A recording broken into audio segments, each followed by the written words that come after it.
रफ्तार मीडिया आज छत्तीसगढ़ के विकास की रफ्तार यानी हमर सरगुजा 2026 का ये कॉन्क्लेव का आज आगाज कर रही है। इस छत्तीसगढ़ को पूरे बने हुए मध्य प्रदेश से अलग हुए 25 वर्ष हो चुके हैं। आज हमारा छत्तीसगढ़ सिल्वर जुबली मनाई है और उसके बाद आज हमर सरगुजा हमारा रफ्तार मीडिया का पहला कॉन्क्लेव जो 25 साल के बाद जो सिल्वर जुबली मनाने के बाद ये पहला कॉन्क्लेव किया जा रहा है। इसके आगंतुकों का हम जोरदार स्वागत करते हैं। हमारे साथ जो बैठे हुए आगंतुक हैं, हमारे यहाँ प्रायोजक सह प्रायोजक के सहित सभी का हम इस्तकबाल करते हैं। सबसे पहले मैं रफ्तार मीडिया की जो जानकारी है वो आपको देना चाहूंगा। रफ्तार मीडिया वर्ष 2009 में स्थापना की गई थी और आज अनवरत एक रफ्तार अपनी रफ्तार बढ़ाते हुए आज 17 वर्ष कंप्लीट कर चुकी है। छत्तीसगढ़, मध्य प्रदेश, हिमाचल प्रदेश, चंडीगढ़, पंजाब, झारखंड, उत्तर प्रदेश, उत्तराखंड, बिहार सहित अन्य कई राज्यों में हमारी जो रफ्तार है वो अनवरत वो चलते जा रही है। आज रफ्तार मीडिया के हमारे जो एमडी हैं श्रीमान गौरव सिंह जी भी आज हमारे इस कार्यक्रम में शामिल हैं। सबसे पहले मैं अपने एंकर सिल्वी बैनर्जी और कीर्ति सिंह को मंच पर बुलाना चाहूंगा। इसके साथ ही आज हम कार्यक्रम की जो शुरुआत करते हैं, कार्यक्रम में छत्तीसगढ़ इंजीनियरिंग गवर्नमेंट कॉलेज के प्रिंसिपल डॉक्टर राम नारायण खरे जी आज हमारे बीच उपस्थित हैं। उनको मैं ससम्मान हमारे जो एंकर हैं उनसे मैं कहूंगा कि ससम्मान डॉक्टर खरे को मंच पर ले आइए।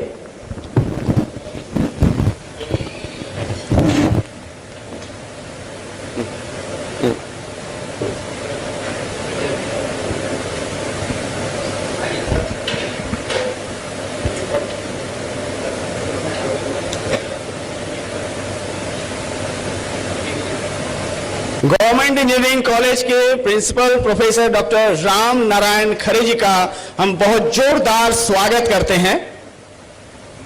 स्वागत की कड़ी में मैं रफ्तार मीडिया छत्तीसगढ़ मध्य प्रदेश के विशेष संवाददाता निखिलेश लाल को मंच पर बुलाऊंगा। डॉक्टर खरे का स्वागत करेंगे।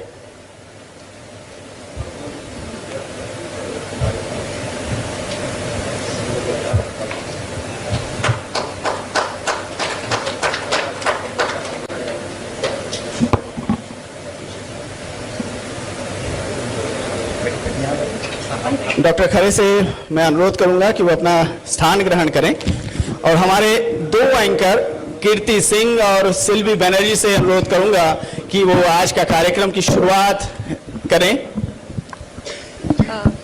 सबसे पहले तो बहुत बहुत स्वागत है सर आज के हमारे इस खास कार्यक्रम में हमर सरगुजा कॉन्क्लेव में हमारे साथ जुड़ने के लिए।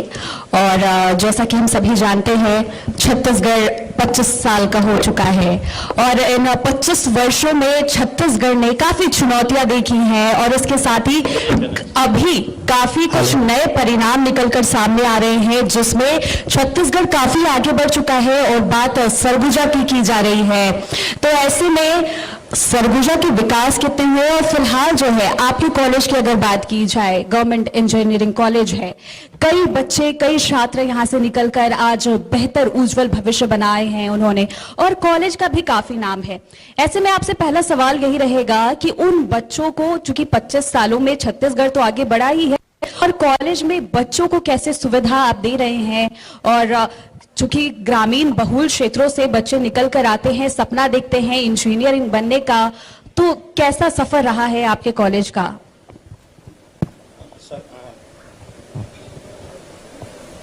सर्वप्रथम आपको बहुत बहुत धन्यवाद जो आपने हमें किया। आपका जो ये प्रश्न है बेसिकली छत्तीसगढ़ के स्पेशली क्षेत्र के लिए, तो मैं आपको ये बताना चाहूँगा कि सन 2010 में शासकीय इंजीनियरिंग कॉलेज अंबिकापुर स्थापित और लखनपुर में कॉलेज संचालित हुआ और छत्तीसगढ़ में विशेष तौर पे एक रेगुलर प्रिंसिपल के रूप में मेरी नियुक्ति हुई 2014 में। और छत्तीसगढ़ शासन में सबसे सीनियर मोस्ट प्रिंसिपल पूरे राज्य में। और 12 साल से मैं यहाँ सरगुजा में प्रिंसिपल हूँ government engineering college Ambikapur. Ambikapur की इंजीनियरिंग कॉलेज का जो फ्यूचर था, माननीय तत्कालीन मुख्यमंत्री जी डॉक्टर रमन सिंह जी के द्वारा यह स्थापित किया गया 2010 में, और सितंबर में इसकी घोषणा हुई। उसके बाद engineering college government polytechnic college में संचालित हुआ और डिगमा में करीब 26 एकड़ जमीन कलेक्टर साहब के द्वारा दी गई। बाद में 4 branches civil engineering, electrical, mechanic, motor science engineering branch संचालित हुई। लेकिन प्रॉब्लम इसमें यह थी कि जब मेरी 2014 में हुई, 4 साल तक बिना मान्यता के कॉलेज चल रहा था AICTE के, अखिल भारतीय तकनीकी शिक्षा परिषद नई दिल्ली द्वारा। जैसे मैंने ज्वाइन किया तो सर्वप्रथम इसमें मान्यता लाए AICTE की, और इंजीनियरिंग कॉलेज में नेक्स्ट ईयर हम लोग MTech को लाए। और अभी वर्तमान में 5 विषय में BTech, civil engineering, electrical, mechanical, computer, mining में, और 5 विषय में MTech भी चल रहा है। इंजीनियरिंग कॉलेज को विकसित करने के लिए हम लोगों ने बहुत सारी संघर्ष किए। उस इंजीनियरिंग कॉलेज के लिए हम लोगों ने मान्यता के साथ में फिर बर्ड बैंक का प्रोजेक्ट लाए, जिसके तहत बहुत सारे आधुनिक इक्विपमेंट जो CNC जैसे कंप्यूटर नेटवर्क सिस्टम के एडवांस CNC लेथ मशीन है, वो हमारे इंजीनियरिंग कॉलेज में है। और 48 फैकल्टी मेंबर्स जो अपॉइंटमेंट हुए, जिसमें कि 90% फैकल्टी IIT से हैं।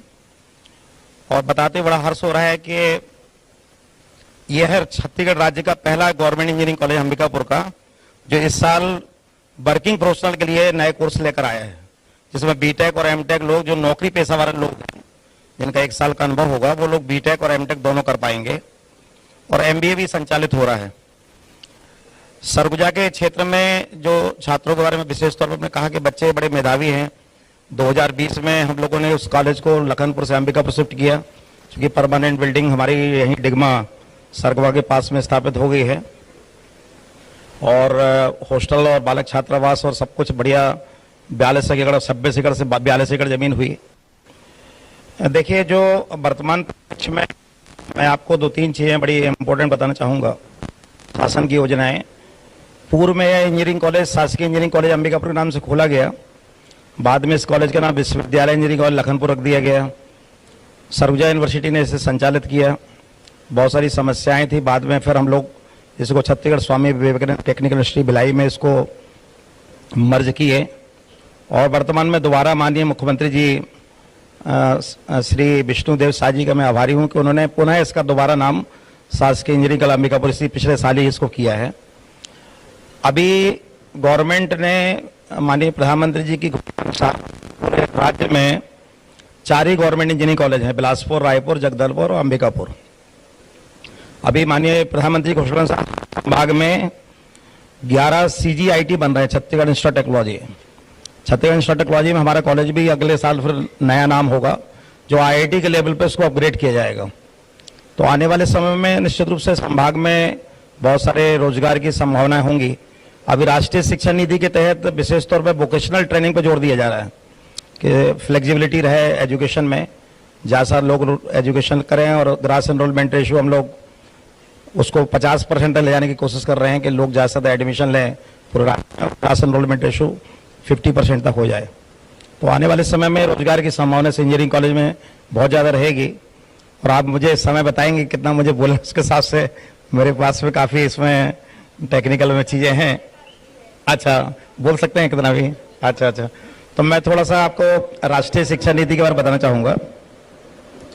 एक्चुअली राष्ट्रीय शिक्षा नीति ये 3री राष्ट्रीय शिक्षा नीति है। मैं तो चाहूँगा जो लोग बैठे हुए हैं बच्चे लोग भी ध्यान से सुने। राष्ट्रीय शिक्षा नीति के तहत में, चूंकि 1986 में आई प्रथम राष्ट्रीय शिक्षा नीति, और 1992 में जो राष्ट्रीय शिक्षा नीति आई, और उसके बाद में 88-92 से जो मैं एक्चुअली 12वीं बोर्ड का MP टॉपर रहा हूँ स्टेट का। मैंने गोल्ड मेडल किया था 12वीं स्टेट में टॉप किया था। उस समय MP छत्तीसगढ़ एक ही था। मूलतः मैं पन्ना मध्य प्रदेश का निवासी हूँ, लेकिन मध्य प्रदेश जब था तब से मैं यहाँ नौकरी कर रहा हूँ। तो मैंने आपको बताने की कोशिश करना चाहता हूँ कि 3री राष्ट्रीय शिक्षा नीति 2020 में आई है, 3rd। इसमें बहुत सारे चेंजेस होंगे। और इससे काफ़ी बच्चों को फायदा होगा। राष्ट्रीय शिक्षा नीति में विशेष तौर महत्व है कि जो पहले समय में मैथमेटिक्स लेने वाला ही बच्चा इंजीनियरिंग कर पाता था, वो खत्म कर दिया गया है। अभी वर्तमान में कॉमर्स, साइंस और ह्यूमैनिटीज और एक विषय कोई यदि साइंस लेता है, चाहे फिजिक्स हो चाहे मैथमेटिक्स हो, तो साइंस में फिजिक्स मैथ होना अनिवार्य है, वो इंजीनियरिंग कर सकता है। 12वीं बोर्ड के जो सिस्टम प्रणाली था उसको थोड़ा सा फ्लेक्सिबल किया गया है। 5+3+3+4 सिस्टम प्रणाली लागू की गई है। हमारा बच्चा जो क्लास 3 में जो जिसकी उम्र 3 साल होगी, वह बच्चा भी एडमिशन लेगा और विशेष तौर पर बचपन से उसे क्रिटिकल थिंकिंग, क्रिएटिविटी के बारे में ज़्यादा वोकेशनल ज्ञान दिया जाएगा और मातृभाषा में पढ़ाया जाएगा। इवन हमारी इंजीनियरिंग का एजुकेशन जो है वो मातृभाषा में पढ़ाने का पाठ्यक्रम बन गया है। और ये बताते हुए बड़ा गर्व होता है कि राज्य में यही हमारा गवर्नमेंट इंजीनियरिंग का अंबिकापुर है। पूरे भारत देश में 4 किताबें हम लोगों ने हिंदी में ट्रांसलेट की हैं, जिसमें कि इंजीनियरिंग ग्राफिक्स एंड डिजाइन है, उसके बाद में वर्कशॉप प्रैक्टिसेस वगैरह हैं, इलेक्ट्रिकल इंजीनियरिंग की है। तो इस तरह से पूरा देश सब जो हो रहा है कि मातृभाषा पढ़ाएंगे। जो 11 रीजनल लैंग्वेज है, कन्नड़ है, मलयालम है, तमिल है, बंगाल है, उड़ीसा है, जो जिस क्षेत्र का होगा उसको इवन बचपन से लेकर वो अपनी मातृभाषा पढ़ सकता है। तो उसका दिक्कत ये हो रहा था कि बच्चे लोगों को इंग्लिश आती नहीं है और हमारे ट्राइबल एरिया के बच्चे जब इंजीनियरिंग कॉलेज में आते हैं तो बच्चे फेल हो जाते हैं, क्योंकि उनको ज्ञान अच्छा रहता है लेकिन वो चूंकि लिखना कंपलसरी इंग्लिश में है उसको, तो इस कारण से बच्चे फेल हो जाते हैं। तो ये हमारे माननीय प्रधानमंत्री जी ने इसको फ्लेक्सिबल किया है एजुकेशन को, कि वो लोग चाहें तो अपनी मातृभाषा में लिख सकते हैं। डिप्लोमा में ये प्रोविजन था पहले से, लेकिन अभी इंजीनियरिंग में भी फ्लेक्सिबिलिटी किया है। दूसरा एक इम्पोर्टेंट बदलाव ये है जो मैं बताना चाहूँगा कि आप मल्टीपल एंट्री, मल्टीपल एग्जिट कर सकते हैं। कोई बच्चा जैसे फर्स्ट ईयर में सिविल इंजीनियरिंग में एडमिशन लिया, मेरी ब्रांच सिविल इंजीनियरिंग है, और उसको समझ में नहीं आया, उसके बाद उसको लगा सेकंड ईयर में मुझे ब्रांच चेंज करना चाहिए, तो उसकी डिग्री बर्बाद नहीं होगी। सिविल इंजीनियरिंग फर्स्ट ईयर में उसको सर्टिफिकेट मिल जाएगा, सेकंड ईयर में उसको डिप्लोमा मिलेगा यदि छोड़ देता है, और थर्ड ईयर में उसको डिग्री मिल जाएगी, और यदि वो ड्रॉप कर देता है और फोर्थ ईयर में जो है प्रॉब्लम जो है वो रिसर्च डिग्री मिलेगी। इस प्रकार से उसे फाइनली पूरे भारत देश में अगले बार उसको मन बनता है कि दोबारा उसको कंटिन्यू एजुकेशन करना है, तो किसी भी देश में वो अपने भारत देश में किसी भी राज्य में वो एडमिशन ले सकता है। सेकेंड ईयर में उसको वो डिग्री ट्रांसफर हो जाएगी, ट्रांसफर ऑफ क्रेडिट मार्क्स होंगे।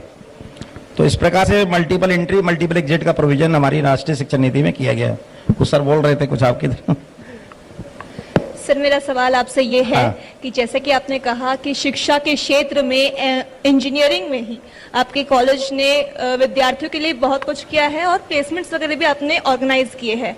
मेरा ये सवाल है, जो बच्चे जो दूसरे डिपार्टमेंट से आते हैं, कॉमर्स, आर्ट्स, ह्यूमैनिटीज, उनके लिए क्या, उन बच्चों के लिए क्या?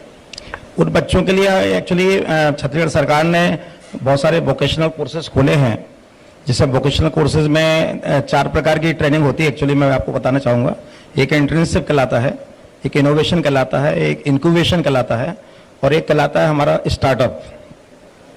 तो अभी ये लाइवलीहुड कॉलेज भी गवर्नमेंट पॉलिटेक्निक कॉलेज कैंपस में है, मैं वहाँ रहता हूँ, और साथ में लाइवलीहुड कॉलेज और मुख्यमंत्री कौशल विकास योजना, ये विशेष तौर पर प्रधानमंत्री की कर्मा एक योजना है AICT की, वो कर्मा योजना, उसके तहत ये लोग जो कॉमर्स और साइंस और अन्य विद्यार्थी हैं वो अपना स्किल डेवलपमेंट करना चाहते हैं। तो इस तरह से इंटर्नशिप के लिए छत्तीसगढ़ सरकार ने स्पेशली इंडस्ट्रियल कोलैबोरेशन किया है। पूरी छत्तीसगढ़ सरकार की जो इंडस्ट्रीज हैं उनके साथ इंडस्ट्री इंस्टीट्यूशन कोलैबोरेशन किया है।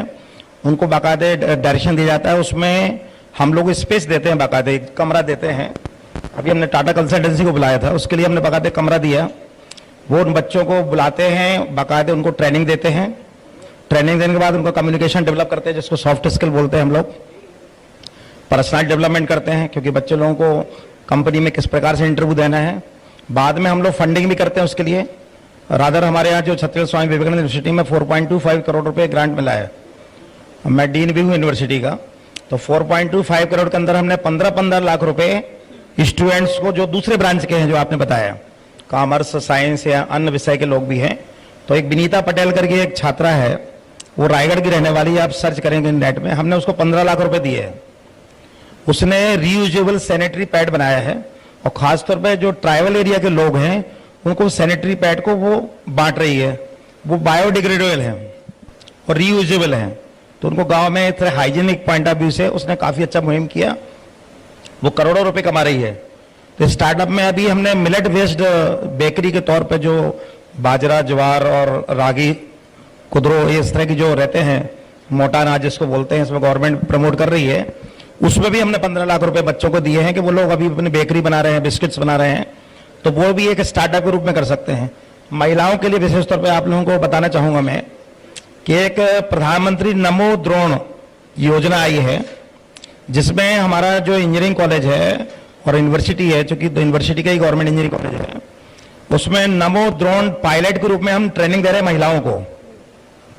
वो लोग क्या कर रहे हैं, जो ड्रोन की जो बाकायदा DGPCA अप्रूव्ड है, जो भारत सरकार का है और सिविल एविएशन के द्वारा अप्रूव्ड है, उसमें पायलट के तौर पे हम लोग ट्रेनिंग उनको देते हैं। वो महिलाएं ड्रोन चलाना सीख रही हैं, बच्चे लोग भी सीख सकते हैं।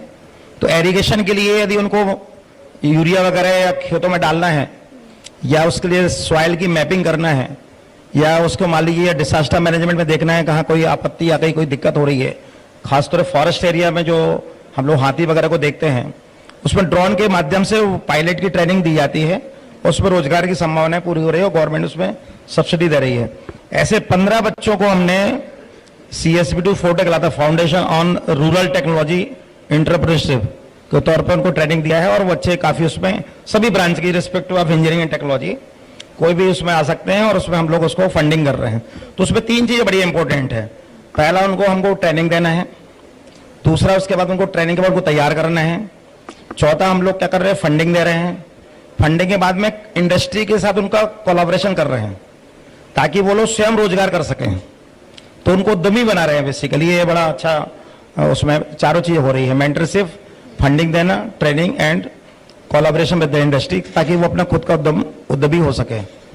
अभी तक आपने बहुत सारी अपनी उपलब्धियों के बारे में बताया, और काफी कम समय में कहीं ना कहीं यही कारण है कि सरगुजा का और छत्तीसगढ़ का सबसे बड़ा कॉलेज निकलकर सामने आया है। लेकिन इसके साथ ही कई चुनौतियां भी होती होंगी, खास करके जो बच्चे आते होंगे उन्हें काफी चुनौतियों का सामना करना पड़ता होगा, उनके बीच जाकर उन्हें पढ़ाना, उनके काफी सारी परेशानी होती होगी। तो ऐसे में कॉलेज उन बच्चों को क्या मदद करता है?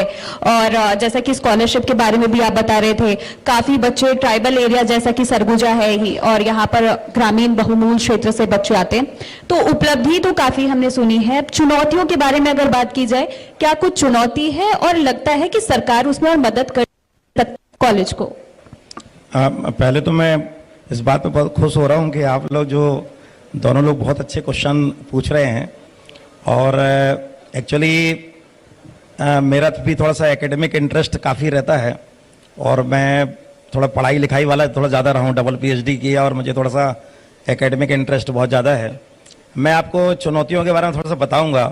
आपका क्वेश्चन बहुत अच्छा है। एक्चुअली सरगुजा में इंजीनियरिंग कॉलेज में जब हम यहाँ पर आए, तो चूंकि गवर्नमेंट कॉलेज है तो साल भर की फीस बच्चों की 18,000 रुपये है, और SC ST के छात्र लोगों की हमारे यहाँ 6,000 रुपये साल भर की है। इवन स्कूल से भी कम है साल भर की। तो उस केस में गवर्नमेंट को एज सच ट्यूशन फीस के रूप में कॉलेज के डेवलपमेंट के लिए फंड गवर्नमेंट देती है। छात्रों के साथ चूंकि ट्राइबल एरिया के मैक्सिमम बच्चे यहाँ पढ़ते हैं, छत्तीसगढ़ के PET एग्जामिनेशन के द्वारा बच्चे यहाँ सेलेक्ट होते हैं, छत्तीसगढ़ प्री इंजीनियरिंग टेस्ट के द्वारा। यहाँ JEE यहाँ हमारे यहाँ नहीं चलता, चारों गवर्नमेंट कॉलेज में। तो उस केस में पहला तो ये है कि बहुत अच्छा बच्ची ने बोला कि मुझे इस बात पे बहुत संघर्ष करना पड़ा इस कॉलेज को डेवलप करने के लिए, कि शायद आप बहुत सारे लोग जानते हो, किसी को मालूम भी नहीं था कि गवर्नमेंट इंजीनियरिंग कॉलेज अंबिकापुर में भी है। उसका नाम इन लोगों ने बदल के रखा था विश्वविद्यालय इंजीनियरिंग लखनपुर। अंबिकापुर के नाम से खोला था, उसको शासकीय इंजीनियरिंग। तो सबसे पहले मैंने इसका नाम बदलवाया। तो सबसे पहले मेरे लिए दूसरा चुनौती था लखनपुर से अंबिकापुर लाना। मेरे लिए दूसरा चुनौती था लखनपुर। उसके लिए आपको मालूम जनमानस की भावनाओं को ठेस पहुंचाना, और उसके बाद अंबिकापुर शिफ्ट करना, कितना आप लोग सब जानते हैं, पॉलिटिकल संघर्ष होना। फिर यहाँ जमीन में सब तरफ बंगाली शरणार्थी लोगों ने कब्जा कर रखा है डिगमा में, आप सब लोग जानते हैं, चूंकि सरगमा लगा हुआ है, आप सब लोग जानते हैं। 10 लोगों के खिलाफ मैंने स्वयं FIR किया। 10 लोगों के खिलाफ मैंने स्वयं बंगाली शरणार्थियों से मेरे व्यक्तिगत झगड़े हुए, और 42 एकड़ जमीन कलेक्टर साहब को बोल के हमने 16 एकड़ जमीन और ली, 26 से 16 42 हुई। फिर हमने कहा कि इस कॉलेज को हम IIT लेवल पे अपग्रेड करेंगे और रीनेम करवाया, दोबारा नाम इसका हमने बदलवा के शासकीय इंजीनियरिंग कॉलेज अंबिकापुर करवाया, लखनपुर से हटवा कर भारत सरकार से अनुमति ली, all India council for technical education. छात्र लोगों से जब हमने देखा तो हमारे छात्र बहुत ही शरीफ, बहुत ही सज्जन और बहुत ही सरल स्वभाव के थे। उनके साथ बड़ी प्रॉब्लम आ रही थी कम्युनिकेशन की। हमारे सरगुजा के जो लोग हैं, चूंकि सरगुजा में कई प्रवेश नहीं, बस्तर से ही बच्चा आ सकता है, नंदगांव, दुर्ग, रायपुर के बच्चे आते हैं राज्य के, बस राज्य के बाहर के बच्चे नहीं आ सकते हैं। हालांकि कुछ कोटा है जो जम्मू कश्मीर के लिए स्पेशली दिया गया है, लेकिन बहुत उसमें अभी आते नहीं लोग नॉर्मली। हमारे यहाँ बच्चों के साथ ये था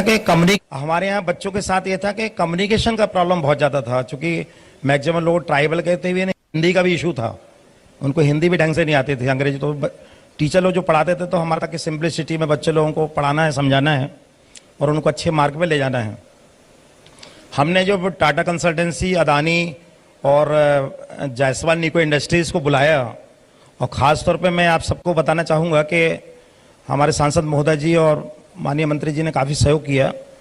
मैंने अदानी के लिए व्यक्तिगत तौर पर काफ़ी ऑब्जेक्शन लिया था कि लखनपुर में कॉलेज चलता है और यहीं से रोड में जाते हैं और हमारे बच्चों को सिलेक्ट न करके कैंपस में बाहर के लोगों को एनआईटी रायपुर या एनआईटी जमशेदपुर बाहर के लड़कों को सिलेक्ट करते हैं, और जबकि उत्खनन करते हैं हमारे क्षेत्र का।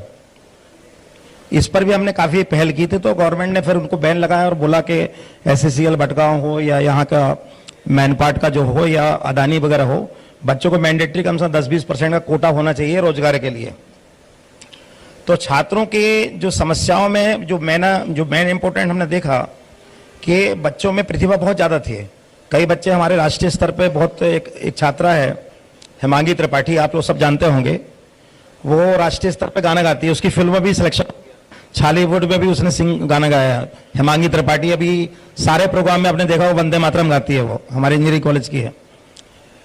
बच्चों में प्रतिभा बहुत ज्यादा है, बच्चे बहुत सारे यूपीएससी और पीएससी में डिप्टी कलेक्टर वगैरह बने हैं, लेकिन उसमें क्या होता है परसेंटेज थोड़ा कम रहता है। अभी हम लोगों ने एक आपको जानकारी बता दूं, मैं थोड़ा बहुत अच्छी जानकारी है।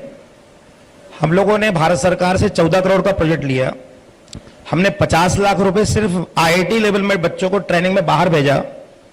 आईआईटी चाहे आपका कानपुर हो, चाहे आईआईटी दिल्ली मद्रास हो, और 50 लाख रुपए बच्चे पूरा आने जाना फ्री, उनकी टीम पूरा भारत। 12 बच्चों को हमने इंडोनेशिया भेजा, अपने आदिवासी बच्चों को इंडोनेशिया, विदेश, पूरा पैसा गवर्नमेंट इंजीनियरिंग कॉलेज अंबिकापुर ने दिया, और उनकी ट्रेनिंग के लिए कम से कम इमिग्रेशन कैसे कहलाता है, पासपोर्ट कैसे बनता है, तुम सीखो। उसके बाद एक टीचर को भी भेजा साथ में। वहां कॉन्फ्रेंस में बच्चे गए, वहां पार्टिसिपेट किए। गेट एग्जामिनेशन जो होता है, graduate aptitude test and engineering, इसमें एमटेक करते हैं बच्चे लोग, उसके लिए 4 साल तक फ्री ट्रेनिंग, उनको स्टडी मटेरियल फ्री दिया, और उसके बाद उनकी बच्चों की पूरी फुल गेट की कोचिंग हुई थी। सारे बच्चे हमारे एमटेक में बहुत सारे बच्चे सिलेक्ट हुए। तो यहां पर जो गवर्नमेंट ऑफ इंडिया का जो भारत प्रोजेक्ट अभी खत्म हो, प्रोजेक्ट बंद हो गया है, 4 साल का प्रोजेक्ट था, उसको लाना भी बहुत टफ था। ये लोग हमारे क्षेत्र के सरगुजा इंजीनियरिंग कॉलेज के प्रति, मुझे बोलना नहीं चाहिए, बड़ा भेदभाव बर्ताव इसलिए होता था कि किसी को मालूम ही नहीं था कि इसका नाम शासकीय इंजीनियरिंग कॉलेज अंबिकापुर है, क्योंकि नाम बदल के रखे थे विश्वविद्यालय इंजीनियरिंग का लखनपुर। लोग सोचते थे यूनिवर्सिटी का college Surguja university. Surguja university college से हम लोग ने अलग करवाया उस कॉलेज को पहले, तो फिर उसको टेक्निकल यूनिवर्सिटी में ले गए, फिर उसको नाम दोबारा रीनेम करवाया। तो आज की तारीख में बहुत सुकून, अभी शायद घोषणा होने वाली है कि अगले साल वो उसका नाम बदल के छत्तीसगढ़ इंस्टीट्यूट ऑफ टेक्नोलॉजी हो जाएगा, क्योंकि हर लोकसभा क्षेत्र में 11 इंजीनियरिंग कॉलेज है। 11 इंजीनियरिंग कॉलेज की घोषणा हुई है, अभी जारी है। तो उसमें इस कॉलेज में सारे लोकसभा क्षेत्र में सीजीआईटी करीब करीब हो गए हैं। रायगढ़ में 2 हो गए हैं और कवर्धा में हो गया है, उसके बाद में रायपुर हो गया और बिलासपुर में हो गया और उधर में जगदलपुर में हो गया। लेकिन हमारे इंजीनियरिंग कॉलेज अंबिकापुर को अभी इस साल हमने काफी पहल किया कि भाई हमारे कॉलेज को क्यों छोड़ रहे हैं। तो निश्चित तकनीकी मंत्री और चीफ मिनिस्टर साहब निश्चित रूप से घोषणा करने वाले हैं कि आने वाले समय में इस कॉलेज को भी हम लोग दोबारा उन्हीं कॉलेजों की तर्ज में छत्तीसगढ़ इंस्टीट्यूट ऑफ टेक्नोलॉजी में ले जाएंगे। ये सब चुनौतियां हैं जो हमारे सामने रही हैं लगातार, कि मतलब सबसे बड़ी सर्व की बात यह थी कि बिना मान्यता के कॉलेज हम लोग 4 साल चला दिए। 2010 से 2014 तक बिना मान्यता के कॉलेज चला है। मतलब ये बड़ी बात है सर जो आप कह रहे हैं, बिना मान्यता की, और उसके बाद भी आपने विदेश भेजा अपने बच्चों को अपने फंड पर, ये एक बड़ी उपलब्धि है। तो ये संघर्ष बहुत ज्यादा रहा। 14 में मेरी ज्वाइनिंग हुई तो मुझे बड़ा आश्चर्य लग रहा था कि भाई, क्योंकि मैं टोटल में 18 साल से प्रिंसिपल हूँ, 12 साल से तो यही प्रिंसिपल हूँ, और मैं 38 साल की उम्र में प्रिंसिपल हो गया था, सबसे कम एज में। अभी मेरी 55, अभी 10 साल सर्विस और है, हम लोग की 65 रहती है। तो मैं एक्चुअली ये सोच रहा था हमेशा के फीलिंग के सरगुजा के क्षेत्र को हम कैसे विकसित करें। हमारे इंजीनियरिंग कॉलेज के लिए भी बाउंड्री वाल का बहुत बड़ा हम लोग इस साल कोशिश कर रहे हैं कि बाउंड्री वाल बन जाए, तो जो अतिक्रमण हो रहा है उसको हम रोक पाएंगे। कलेक्टर साहब से अभी रिसेंटली मेरी मुलाकात हुई थी, मैंने कहा था कि इसमें काफी बुलडोजर चलाने की आवश्यकता है, कि काफी ज्यादा जो लोग कब्जा कर रहे हैं, क्योंकि साहब, अभी हम चुनौतियों के बारे में बात कर रहे थे, हमारे को एंकर कीर्ति ने भी चुनौतियों का जिक्र किया। मेरा आपसे सवाल ये है कि आदिवासी बच्चों को अपलिफ्ट करना ये तो एक एम है, लेकिन उन बच्चों का क्या जो वो मतलब आदिवासी नहीं है या जो जनरल कैटेगरी में आते हैं, अभी आपने जिक्र किया ओबीसी और एसटी एससी बच्चों को उनकी हेल्प करना, लेकिन उन बच्चों का क्या जो जनरल कैटेगरी में है, रिजर्वेशन को लेकर के आपकी क्या राय है? एक्चुअली जो इन बच्चों को जो हमने जो कॉमन जो बात की आपको, जो बच्चों को हमने विदेश से भेजा था, उसमें सभी वर्ग के लोग शामिल थे। उसमें ऐसा कोई वर्ग विशेषकरण नहीं, लेकिन परसेंटेज चूंकि हमारे यहाँ पर इस ट्राइबल एरिया में ज्यादातर परसेंटेज जो एडमिशन का है वो ट्राइबल का होता है। समान वर्ग के लिए और जो आरक्षण का जो मुद्दा है वो तो एक अलग अपना जो बेसिकली रोस्टर बना हुआ है, उसमें छत्तीसगढ़ गवर्नमेंट की पॉलिसी है, और चूंकि कॉन्स्टिट्यूशन ऑफ इंडिया के पार्ट का वो एक हिस्सा है, निसंदेह वो तो सभी को समान वर्ग को इक्वल प्लेटफॉर्म लाने का एक माध्यम रहा है आरक्षण, जो निरंतर चलता जा रहा है। मेरा ये मानना है कि अभी वर्तमान में इरेस्पेक्ट ऑफ एनी कास्ट हो, हमारा जो ऑब्जेक्टिव जो हो रहा है वो ये हो रहा है कि मैं इस बात को लेकर बड़ा चिंतित रहता हूँ, कई बार डिसअपॉइंटमेंट भी मुझे बहुत होता है कि काश मैं इस कॉलेज के लिए और कुछ अच्छा कर पाता हूँ। मैं अपना एक दुख प्रकट करूँ, क्योंकि 12 साल से मैं थोड़ा सा क्रमानुसार हल्का सा बताऊँ तो 14 में जब हम आए तो हमने मान्यता लिया, 15 में हमने एमटेक लेकर आए, 16-17 में हमने वर्ल्ड बैंक का प्रोजेक्ट लेकर आए। मैं हर साल टारगेट बनाता हूँ क्या करना चाहिए। फिर 19-20 में हमने माइनिंग इंजीनियरिंग को लेकर आए, फिर 21-22 से लेकर हम लोग इंजीनियरिंग कॉलेज को टेक्निकल में ला दिए। फिर लास्ट ईयर हम लोग उसको इंजीनियरिंग कॉलेज को गवर्नमेंट कॉलेज में नाम बदलवा दिए। इस साल हमने विशेष तौर पर वर्किंग प्रोफेशनल के लिए कोर्स लाए हैं। अब वो एक बहुत बड़ी उपलब्धि ये है कि पूरे राज्य में कहीं पर भी एक कोर्स नहीं आया है। इस साल हमने एक विशेष तौर पर जो पीडब्ल्यूडी के इंजीनियर्स हैं, एरीगेशन के इंजीनियर्स हैं, बिजली विभाग के जो इंजीनियर्स हैं, या पॉलिटेक्निक कॉलेज के जो लेक्चरर्स हैं जिनकी डिग्री बीटेक है, वो एमटेक करना चाहते थे। उनकी बहुत सारी कंप्लेन आती थी कि सर हमारे यहाँ एमटेक करवाइए, लेकिन उनको एनओसी नहीं मिलता था। तो हमने सुबह शाम क्लासेस चलवा दी हैं अलग से सेपरेट, और भारत सरकार ने अप्रूव कर दिया है। छत्तीसगढ़ सरकार ने उसकी पॉलिसी बना दी, एडमिशन पॉलिसी, कि वो 75 किलोमीटर के रेडियस पर काम करने वाले लोग होंगे, उनका 1 साल का अनुभव मिनिमम होगा, और उसके बाद एडमिशन सेंट्रली छत्तीसगढ़ गवर्नमेंट के द्वारा होगा। तो वर्किंग प्रोफेशनल के लिए वो बीटेक और एमटेक दोनों कर सकते हैं, चाहे प्राइवेट कंपनी का हो या गवर्नमेंट के पॉलिटेक्निक कॉलेज के हों। तो ये इस तरह का जो डेवलपमेंट सभी वर्ग के लिए है, उसमें कहीं कोई ऐसा नहीं है। तो लोगों में अब क्या हो रहा है, पीडब्ल्यू के लोग भी इंजीनियरिंग डिग्री करेंगे, प्रमोशन होगा उनका, टेलीफोन डिपार्टमेंट के लोग करेंगे, लेकिन उसमें 3 ब्रांचेज हैं, सिविल इंजीनियरिंग, माइनिंग और इलेक्ट्रिकल इंजीनियरिंग, क्योंकि इसमें ज्यादा गवर्नमेंट के लोग रहते हैं। अभी कंप्यूटर साइंस और हमने मैकेनिकल को नहीं रखा है उसमें, नेक्स्ट ईयर प्रपोज कर, इसी में एमटेक भी है। तो इस तरह का निरंतर हम लोग लगे हुए हैं कि इस साल का उपलब्धि है, राज्य में कहीं किसी कॉलेज में नहीं है, इवन किसी गवर्नमेंट कॉलेज में कहीं पर भी है। बिल्कुल सर, आप जो उपलब्धियां बता रही हैं वो एमबीए भी कर सकते हैं, जो कॉमर्स में है बच्चे, जो आपने बताया अदर ब्रांच के लोग हैं। एमबीए में 30 सीट का इस साल स्टार्ट किया है, तो ये भी बहुत बड़ा उपलब्धि है कि रेगुलर कोर्स रहेगा, वो पार्ट टाइम कोर्स ही रहेगा। बीटेक एमटेक पार्ट टाइम रहेगा, लेकिन रेगुलर कोर्स रहेगा। तो वो 30 सीट का है एमटेक, तो काफी अच्छा डेवलपमेंट होगा सरगुजा का। अपना ऑब्जेक्टिव है कि सरगुजा का इंजीनियरिंग कॉलेज नाम नंबर 1 पर है राज्य में, ये उद्देश्य है। बिल्कुल, और जिस तरह से आप उपलब्धियां बता रहे हो काबिले तारीफ है, और तालियां भी आपके लिए बज रही है, तो देख सकते हैं। और आपको शुभकामनाएं भी कि इतना संघर्ष भरा सफर जो है वो आपने पूरा किया है। और फिलहाल जो चुनौतियों के बारे में आपने बताया है, उम्मीद है कि सरकार इस पर आगे काम करेगी। फिलहाल हमारे साथ चर्चा में जुड़ने के लिए बहुत बहुत धन्यवाद सर आपका। और एक बार जोरदार तालियां हो जाए मिस्टर RN खड़े सर के लिए, जोरदार तालियां बजा थैंक यू, दीजिए। धन्यवाद सर, बहुत बहुत धन्यवाद, थैंक यू। धन्यवाद। बहुत बहुत धन्यवाद, थैंक यू। धन्यवाद सर। Thank you. विश्वविद्यालय इंजीनियरिंग कॉलेज अंबिकापुर, जो वर्ष 2010 में स्थापित किया गया था। AICTE द्वारा अनुमोदित यह संस्था पूर्व में सरगुजा विश्वविद्यालय के द्वारा संचालित होता था। वर्तमान में इस महाविद्यालय को छत्तीसगढ़ के मुख्यमंत्री माननीय श्री विष्णुदेव साय द्वारा शासकीय इंजीनियरिंग कॉलेज बनाए जाने की घोषणा की गई है।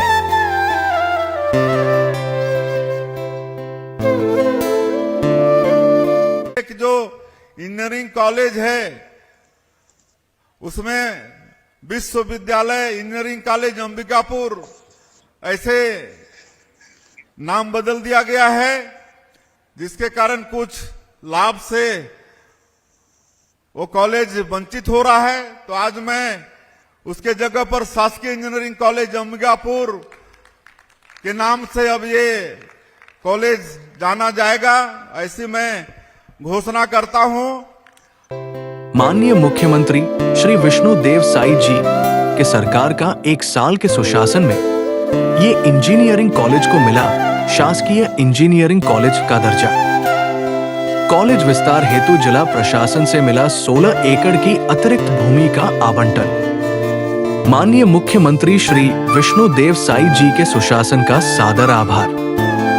माननीय डिप्टी CM श्री विजय शर्मा जी का सादर आभार। अंबिकापुर के सभी गणमान्य का सादर आभार। सुशासन का 1 साल, छत्तीसगढ़ हुआ खुशहाल।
आती हैं जो खासकर जो पढ़ाई को लेकर, इंजीनियरिंग को लेकर, उसकी सभी चुनौतियों को उन्होंने विस्तार से ही उन्होंने बताया। अब इसी अगली कड़ी में अब हमारे समाज सेवक मुकेश जी से हम अब गोस्वामी जी से हम अनुरोध करेंगे कि वो स्टेज में आए। तो हमारे एंकर सिल्वी और कीर्ति मुकेश जी को स्टेज पर लेके आए। मैं मुकेश जी के स्वागत के लिए हमारे मार्केटिंग हेड शैलेश झा जी से अनुरोध करूंगा कि उनका आकर वो स्वागत करें।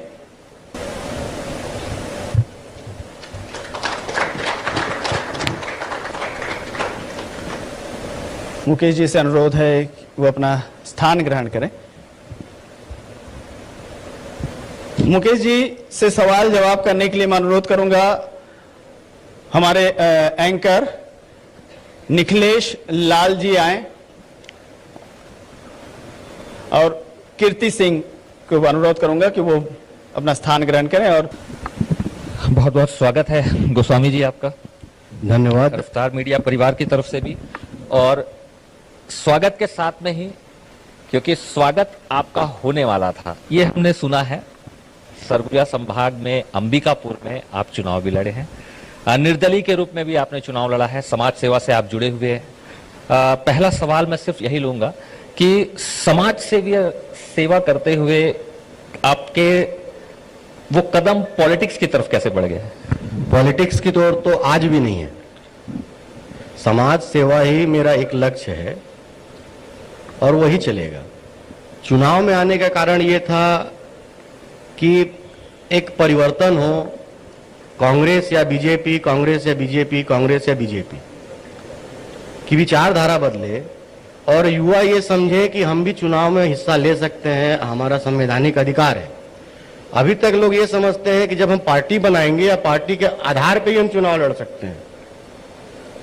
और यहाँ की गरीबी को देखा मैंने और यहाँ के भ्रष्टाचार को देखा, तब ये जागृति जगी कि हम सिस्टम में बैठ के सिस्टम को सुधार सकते हैं, सिस्टम के बाहर जाके नहीं। इसलिए मैंने कोई पार्टी का चयन नहीं किया। अभी इसी में एक और सवाल मैं ले रहा हूं, क्योंकि आप समाज सेवा से जुड़े हुए हैं, लोगों के बीच में आपका उठना बैठना ज्यादा होता है, खासकर ये ट्राइबल क्षेत्र है, सुदूर वनांचल तक में भी आपकी उपस्थिति गौर की गई है और आपकी उपस्थिति वहां पर सराहनीय, ये पहल भी हमको बताया जा रहा है जो हमने इनपुट्स लिए हैं। तो मैं ये चाह रहा था कि आप इस ट्राइबल क्षेत्र के सामाजिक सेवा से जुड़े वो उन तथ्यों को जो आपने गौर किया है या आपने पॉइंट आउट किया है जिसे लोग भी अभी तक नहीं जान पाए हैं, उसको बताइए। ये सब जानते हैं, जितने अप्रवासी छत्तीसगढ़ में लोग हैं वो सब जानते हैं कि आदिवासियों का ही शोषण करना है, उनके अधिकारों का हनन करना है। आपको मैं एक चीजें बता देता हूं कि शहर से गांव नहीं होता है, गांव से शहर होता है। और सरगुजा की स्थिति बदतर शब्द भी कम है, चाहे वो कांग्रेस बैठे चाहे वो बीजेपी बैठे। जी बिल्कुल इसी से संबंधित एक सवाल है कि आखिर वो क्या कारण है, चूंकि सरगुजा जो है सभी चीजों से संपूर्ण है, परिपूर्ण है, लेकिन इसके बावजूद काफी पिछड़ा माना जा रहा है। क्या कारण है कि वो स्थान राष्ट्रीय अगर लेवल पर बात की जाए वो छोड़िए, राज्य स्तर पर भी वो स्थान नहीं मिल पा रहा है अब तक सरगुजा को, जो स्थान मिल जाना चाहिए था अब तक? क्या कारण आपको लगते हैं? राष्ट्रीय स्तर पे क्या मिल जाना चाहिए था, अपना क्वेश्चन क्लियर कीजिए।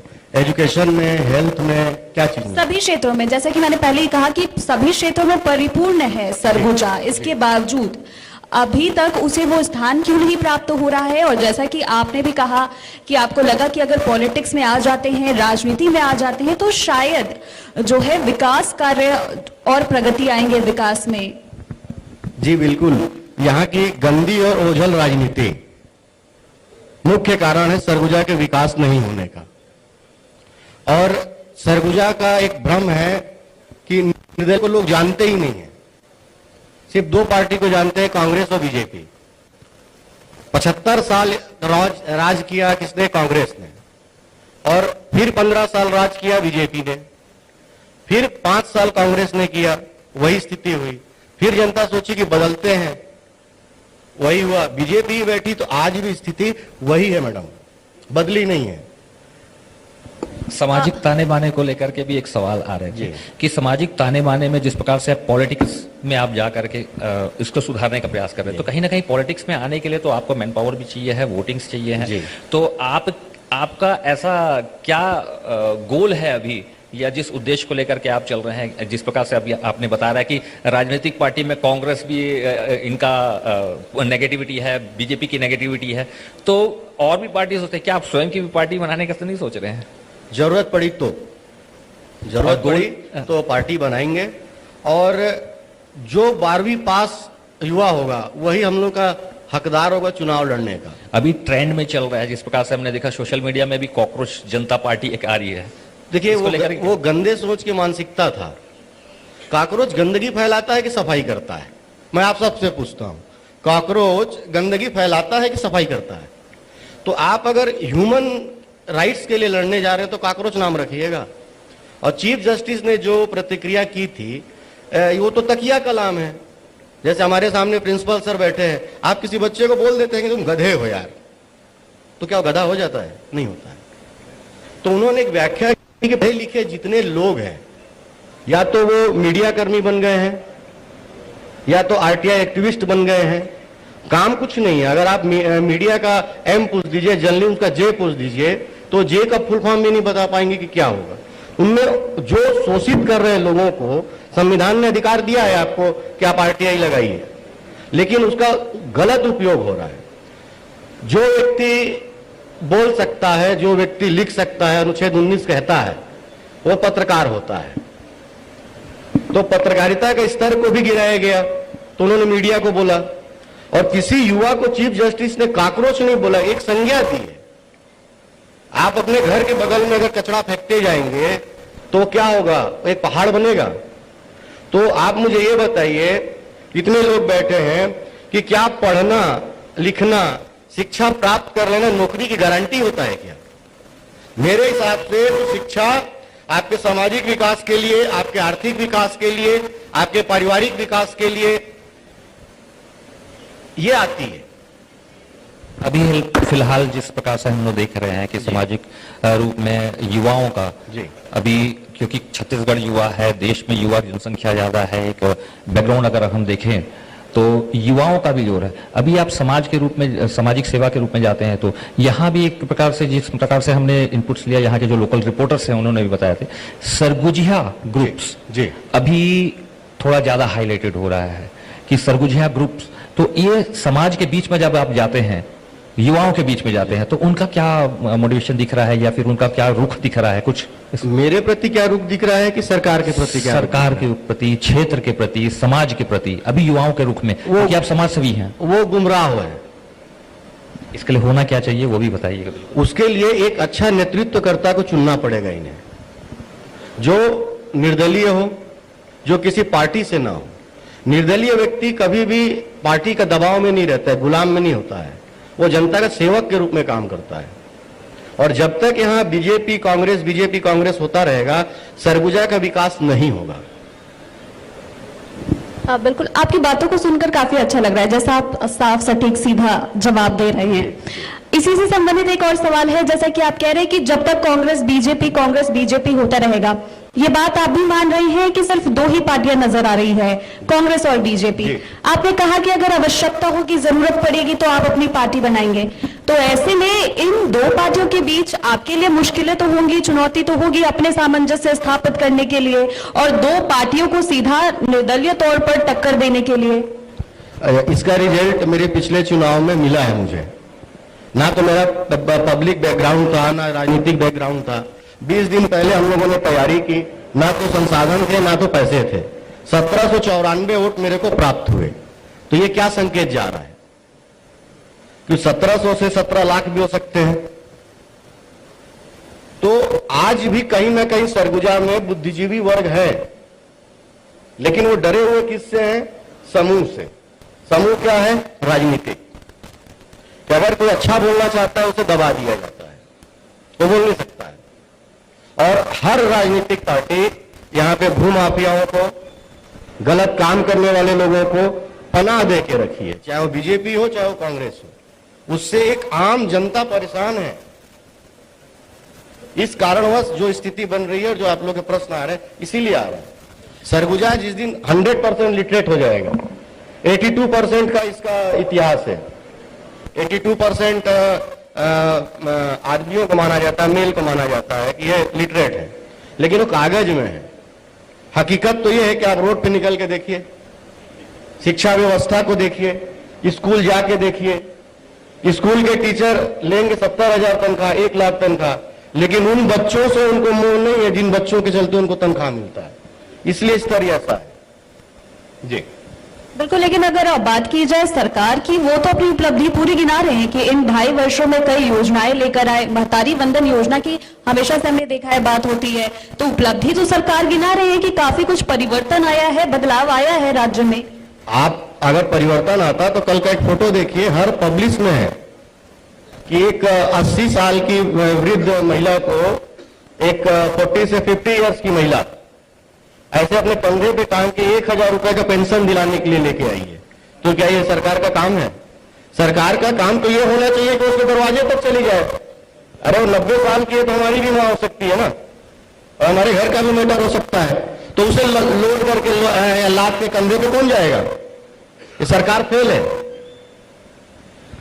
अभी तक ऐसा लग रहा है कि हम राजनीतिक चर्चा ज्यादा कर रहे हैं। मैं थोड़ा सा टॉपिक को चेंज करूंगा, क्योंकि जो हमारा जो मूल है कि हम सरगुजा क्षेत्र की बात कर रहे हैं, सरगुजा संभाग की बात कर रहे हैं, जिलों की बात कर रहे हैं। क्योंकि आप सिर्फ अंबिकापुर ही नहीं, क्षेत्र के संभाग के अन्य जिलों में भी जाते हैं, दूरस्थ वनस्थ क्षेत्र में भी जाते हैं, तो वहां की स्थिति और परिस्थिति जिसको आप इस चैनल के माध्यम से बताना चाहते हैं कि वहां तक हम नहीं पहुंच पाए, चाहे वो सरकारी तंत्र हो या प्रशासनिक तंत्र हो, वो सामाजिक सेवा वो अभी बहुत बेहद इंपॉर्टेंट है, वो क्या है?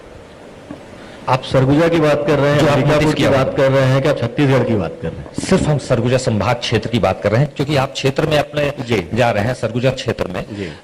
जितने जिले हो गए या सुदूर वनांचल क्षेत्र भी हो गए, दूरस्थ क्षेत्र हो गए, वहां की जो सामाजिक व्यवस्था में जो प्रॉब्लम्स आ रही है, जिसके लिए प्रशासन और शासन फेल हो जा रहे हैं, शायद हमारा कम्युनिकेशन गैप हो जा रहा है।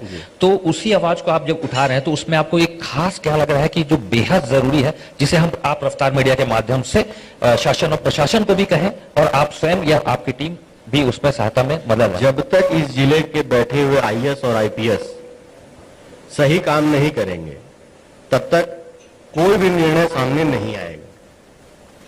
मात्र कारण यही है कि कोई भी आईएएस या कोई भी आईपीएस सही काम यहां नहीं कर रहा है। दूरांचल की स्थिति बहुत बुरी है। आप आज भी सरगुजा में ऐसे कई जगह हैं जहां पे लाइट्स नहीं है। यह बोला जाता है। इसका एक इलाज है कि जो यूपीएससी और सीजीपीएससी करके बैठे हुए हैं वो अपना अच्छा काम करें, ऑटोमेटिक दिखने लगेगा।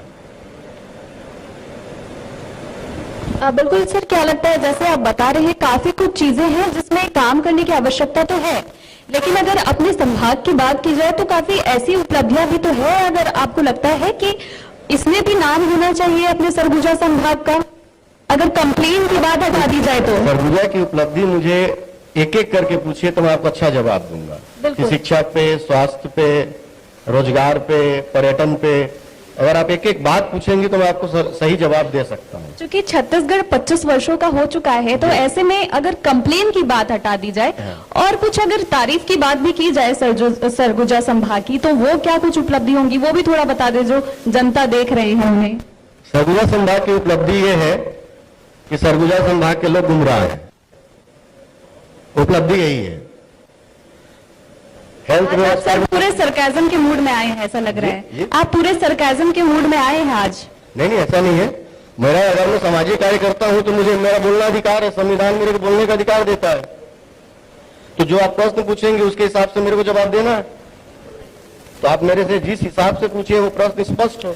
अभी फिलहाल चूंकि अब ऐसा लग रहा है कि हम पॉलिटिकल क्वेश्चन ज्यादा कर रहे हैं, ज्यादा कर रहे हैं या उसी पे चर्चा ज्यादा हो रही है। मैं एक बार फिर से आपको रिपीट वही सवाल करूंगा कि सामाजिक जो ताने बाने हैं, सामाजिक ताने बाने किसी एक धागे पे से जुड़े हुए थे, जो कहीं ना कहीं चाहे प्रशासनिक लापरवाही हो या प्रशासनिक उदासीनता हो या फिर जनप्रतिनिधियों की उदासीनता हो या फिर कहीं ना कहीं हम समाज से भी वहां पर नहीं पहुंच पाते, तो वो ताना बाने का एक जो लकीर रहता है, रस्सी रहती है, वो टूट जाती है और ताना बाना बिखर जाता है, सामाजिक ताना बाना। चूंकि आप समाज सेवा से जुड़े हुए हैं, मैं एक बार फिर से रिपीट वही क्वेश्चन को करूंगा कि आप अब क्या चाहते हैं, अब जो देखते हैं, क्योंकि आपने पूरे क्षेत्र में घूमा है, आप समाज के बीच में रहे हैं, लोगों के बीच में रहे हैं, युवाओं के बीच में रहे हैं, तो अब क्या होना चाहिए जिससे कि समाज एकजुट हो, लोग एकजुट हो, क्षेत्र का विकास, क्षेत्र उस पर फोकस रहे? इसमें राजनीतिक बदलाव जब तक यहाँ नहीं होगा और कांग्रेस और बीजेपी होगा तो ना यहाँ शिक्षा सुधरेगी, ना यहाँ स्वास्थ्य सुधरेगा, ना यहाँ रोजगार होगा, कुछ नहीं होगा। जो आप जिस ताने बाने की बात कर रहे हैं वो बैठी जाए एडमिनिस्ट्रेटर सब बोलिए, तो एडमिनिस्ट्रेशन पे जो बैठे हुए लोग हैं वो सही काम नहीं कर रहे हैं, तो ताना बाना कहीं ना कहीं रोज टूटता है और रोज जुटता है। युवाओं को लेकर के खास जो सरगुजिया वाला जो मैंने बात कहा था, जो ग्रुपिंग निकल करके आ रही थी कि सरगुजिया ग्रुप्स जो है कि बाहर के इन्वेस्टर्स, क्योंकि अभी इंडस्ट्रियल इन्वेस्टमेंट्स होने हैं, विस्तार होना है विकास का, और भी प्राकृतिक जो स्रोत हैं उनको भी बचाने के लिए भी बहुत सी आवाजें उठ रही हैं यहाँ पर। तो वो आप किसकी आवाज बोलिए, नाम लीजिए। देखिए किसने आवाज उठाया यहाँ पे सेसा कानून को लागू करने के लिए? ये आप बताएंगे तो बेहतर होगा। नहीं, आपने बोला कि आवाज उठ रही है, तो मुझे आप बताइए कि किसने बोला? इतने लोग बैठे हैं, लाइव चल रहा है, कौन बोल रहा है कि जल जंगल जमीन बचा लेंगे? कांग्रेस थी तो बोली कि हम करेंगे, उसने शासन किया तो क्या अदानी नहीं खुला? क्या माइंस नहीं खुल रही है क्या? तो सेसा कानून को कौन लागू करवाना चाहता है? यहाँ पे 20 से 30% है और छत्तीसगढ़ में लेंगे तो 60 से 70% है, राज्य को मिलाएंगे तो ऐसे में विकास भी तो जरूरी है, कुछ एक बैलेंस होता है। बैलेंस के लिए जब हम बात करते हैं तो क्या बैलेंस आपको दिखता है अभी? क्योंकि विकास भी जरूरी है, रोजगार भी जरूरी है, जल जंगल जमीन भी जरूरी है। आप विकास को किस दृष्टि से देखते हैं, मुझे ये बताइए। ये सवाल मैं आपसे कर रहा हूँ कि आप लेकिन किस मैं दृष्टि आपसे से कर रहा हूं कि आप जो विकास कर विकास रहे हैं, संतुलित होता है, विकास सब चीज से होता है जी। उसमें रोजगार भी होता है, विकास इंफ्रास्ट्रक्चर में भी होता है। मैं यही सवाल आपसे कर रहा हूँ। मैं वही बोल रहा हूँ कि जब तक यहाँ आप का किस प्रकार से देखेंगे एडमिनिस्ट्रेशन सही नहीं होगा, यहाँ के जब तक आईएएस और आईपीएस अपना सही काम नहीं करेंगे, तब तक विकास नहीं दिखेगा। और चूंकि मैं नेता नहीं हूं, तो मेरे शब्द ये निकल रहे हैं। अभी और भी लोग आपके मंच पे आएंगे और आप उन्हीं के हिसाब से बोलेंगे। हर पार्टी तो सरगुजा को गुमराह ही कर रही है ना, विकास कहां दिखता है? अगर आप मैं सोचता हूं बाई रोड आए होंगे तो आपको अंबिकापुर की सड़क अच्छी मिले क्या? तो विकास कभी नहीं है जब तक एडमिनिस्ट्रेटर यहाँ का सही नहीं होगा, एडमिनिस्ट्रेशन सही नहीं होगा। और फिर बोल रहा हूं आईएएस आईपीएस काम अगर सही नहीं करेंगे कुछ नहीं होगा। योजनाएं कहां से चलती हैं? उसी ऑफिस से चलती हैं और उसी ऑफिस से बंद हो जाती है, फाइल में पड़ी रह जाती है। फिर कोई नया नेता आ जाता है, फिर वो कुर्सी में बैठाती है यहाँ की पब्लिक, ये आदमी बहुत अच्छा काम करेगा। फिर उसका बंगला बनने लगता है, उसके पास में फॉर्च्यूनर गाड़ी आ जाती है, बीएमडब्ल्यू गाड़ी आ जाती है, लेकिन तब तक नहीं आई रहती जब तक वो चुनाव जीता नहीं रहता है। तो विकास कहां से होगा यहाँ? बिल्कुल सर, चूंकि आपको एक समाज सेवी के तौर पर भी जाना जाता है, तो ऐसे में आपके दिमाग में ये कब आया कि समाज सेवा की ओर कदम बढ़ानी चाहिए? और चूंकि कई चुनौतियां भी होती होंगी, कई तरह की परेशानियां होती होंगी, और कई बार ऐसी चीजों में आपने लोगों की मदद की होगी जो सरकार नहीं मदद पहुंचा पाती, प्रशासन नहीं पहुंचा पाती। जी, मैंने अपने फेसबुक अकाउंट पे एक वीडियो शो किया है। यहाँ का एक सुखरी गांव है, यहाँ से 20 किलोमीटर दूर, और वहां के करीब 14 से 15 परिवार बीजेपी विधायक से को भी बोल के, और जो पूर्व में कांग्रेस विधायक थे उनको भी बोल बोल के बेचारे वो थक गए थे, उनका ट्रांसफार्मर नहीं लग पा रहा था। तो ये पब्लिश करने वाली चीज थी। अगर मैं नेता होता तो पब्लिश करता, फोटो खिंचवाता कि मैंने ये किया। लेकिन विधानसभा खत्म होने के बाद में जिला पंचायत का जब चुनाव था, तो उन लोगों ने मुझसे रिक्वेस्ट किया है और मैंने 30 दिन के अंदर वो ट्रांसफार्मर वहां इंस्टॉल कराया है। जब ये बात सामने ही आई तो मैंने एक एआई वीडियो के माध्यम से सबको भेजा और दिखाया है कि सत्य घटना पर आधारित वो मैंने 5 मिनट की एक मूवी बनाई है। आप लोग भी जरूर देखिएगा कि निर्दलीय था तभी हो पाया, नहीं तो एक ट्रांसफार्मर 14 पड़ा, गुणित 5 कर लीजिए, गुणित 4 कर लीजिए, कितने लोगों को दिक्कत थी? तो यहां काम नहीं होता है मैडम, यहां पे कुर्सीबाजी होती है। अभी आपके यहाँ मंत्री विधायक जी आएंगे, देखिएगा ये पूरा हाल जो खाली हो, थोड़ा बहुत जो है खाली भर जाएगा। अगला कुछ क्वेश्चन आप लोग हेल्थ पे नहीं पूछ रहे हैं, आप लोग बिल्कुल बताइए, हेल्थ पर बताइए, क्योंकि समाज सेवा में जब आप जाते हैं सामाजिक रूप में सबसे जरूरी चीज है। सुदूर वनांचल क्षेत्र की ही बात हम करेंगे क्योंकि ट्राइबल क्षेत्र है, वहां पर स्वास्थ्य सुविधाओं को लेकर के आपकी टीम ने भी कुछ काम किया था जी। क्या काम था वो? थोड़ा हम लोग मेडिकल हेल्थ कैंप लगवाते हैं, और जैसे अब यहाँ पे पैथो लैब है या सोनोग्राफी सेंटर्स हैं, अगर वहाँ गरीबों को जरूरत पड़ती है तो हम लोग डिस्काउंट करवाते हैं रिक्वेस्ट करके। अगर आपका 1200 का है तो ऐसे भी कुछ पैथो लैब है या ऐसे भी कुछ सोनोग्राफी सेंटर हैं जो हम लोग के निवेदन पे 50% तक कम करके सोनोग्राफी और ब्लड टेस्ट और जांच कराते हैं और दवाइयां मिलती हैं। जी, आपकी टीम इस पर काम कर रही है सर, और आगे भी करेगी। आरोग्य मंदिर हो गए, चूंकि वहां जो खुले नहीं है, उस दिशा में आप लोगों ने कुछ प्रयास किया या आपकी टीमों ने कुछ प्रयास किया, या फिर जो हेल्थ कार्ड्स हो गए जो उनका लाभ मिल रहा है कि नहीं, इसके लिए अभी आज के पेपर में नई दुनिया ने प्रकाशित किया है एक हमारा न्यूज। अभी मैंने डॉक्टर मार्को जो यहाँ के सीएमओ हैं, 2 दिन पहले उनसे एक आयुष्मान कार्ड के बारे में एक डिटेल लेना चाहिए कि सर इससे पैसा कटता है और पेशेंट को पता ही नहीं होता है कि मेरा कट क्या रहा है। तो उन्होंने भी एक प्राइवेट नर्सिंग होम चलाने वाले टाइप की बात की, मैंने ऑडियो भी अपने फेसबुक पे डाला है, आप लोग देख सकते हैं कि नहीं आयुष्मान कार्ड का बिल तो होता नहीं है, लेकिन नियम तो ये कहता है कि योजना भले आपकी मुफ्त हो, बिल तो देना चाहिए, कंज्यूमर राइट्स है। तो आज तक आपके सामने भी नहीं होगी कि आयुष्मान कार्ड का बिल मिलता है, ये राइट्स है, लेकिन संपूर्ण भारतवर्ष का अंबिकापुर सरगुजा को भी मिला लीजिए, भ्रष्टाचार चल रहा है। आयुष्मान कार्ड का बोलते हैं कि आपके में मोबाइल आएगा, मैसेज आएगा, वो डिटेल नहीं है, आपका पैकेज डिटेल है।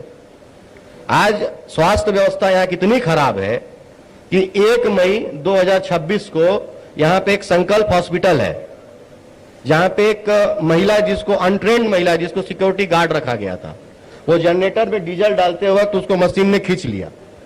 और आप जानते हैं गजब का यहाँ का लॉ और कानून है, 7 लाख रुपए में सेट हो गया।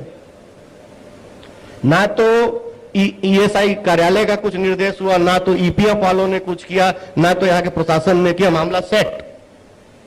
ये है यहाँ की स्वास्थ्य व्यवस्था। आप किसी भी नर्सिंग होम चले जाइए, आप देखिए सिर्फ ग्रामीण भरे हुए हैं।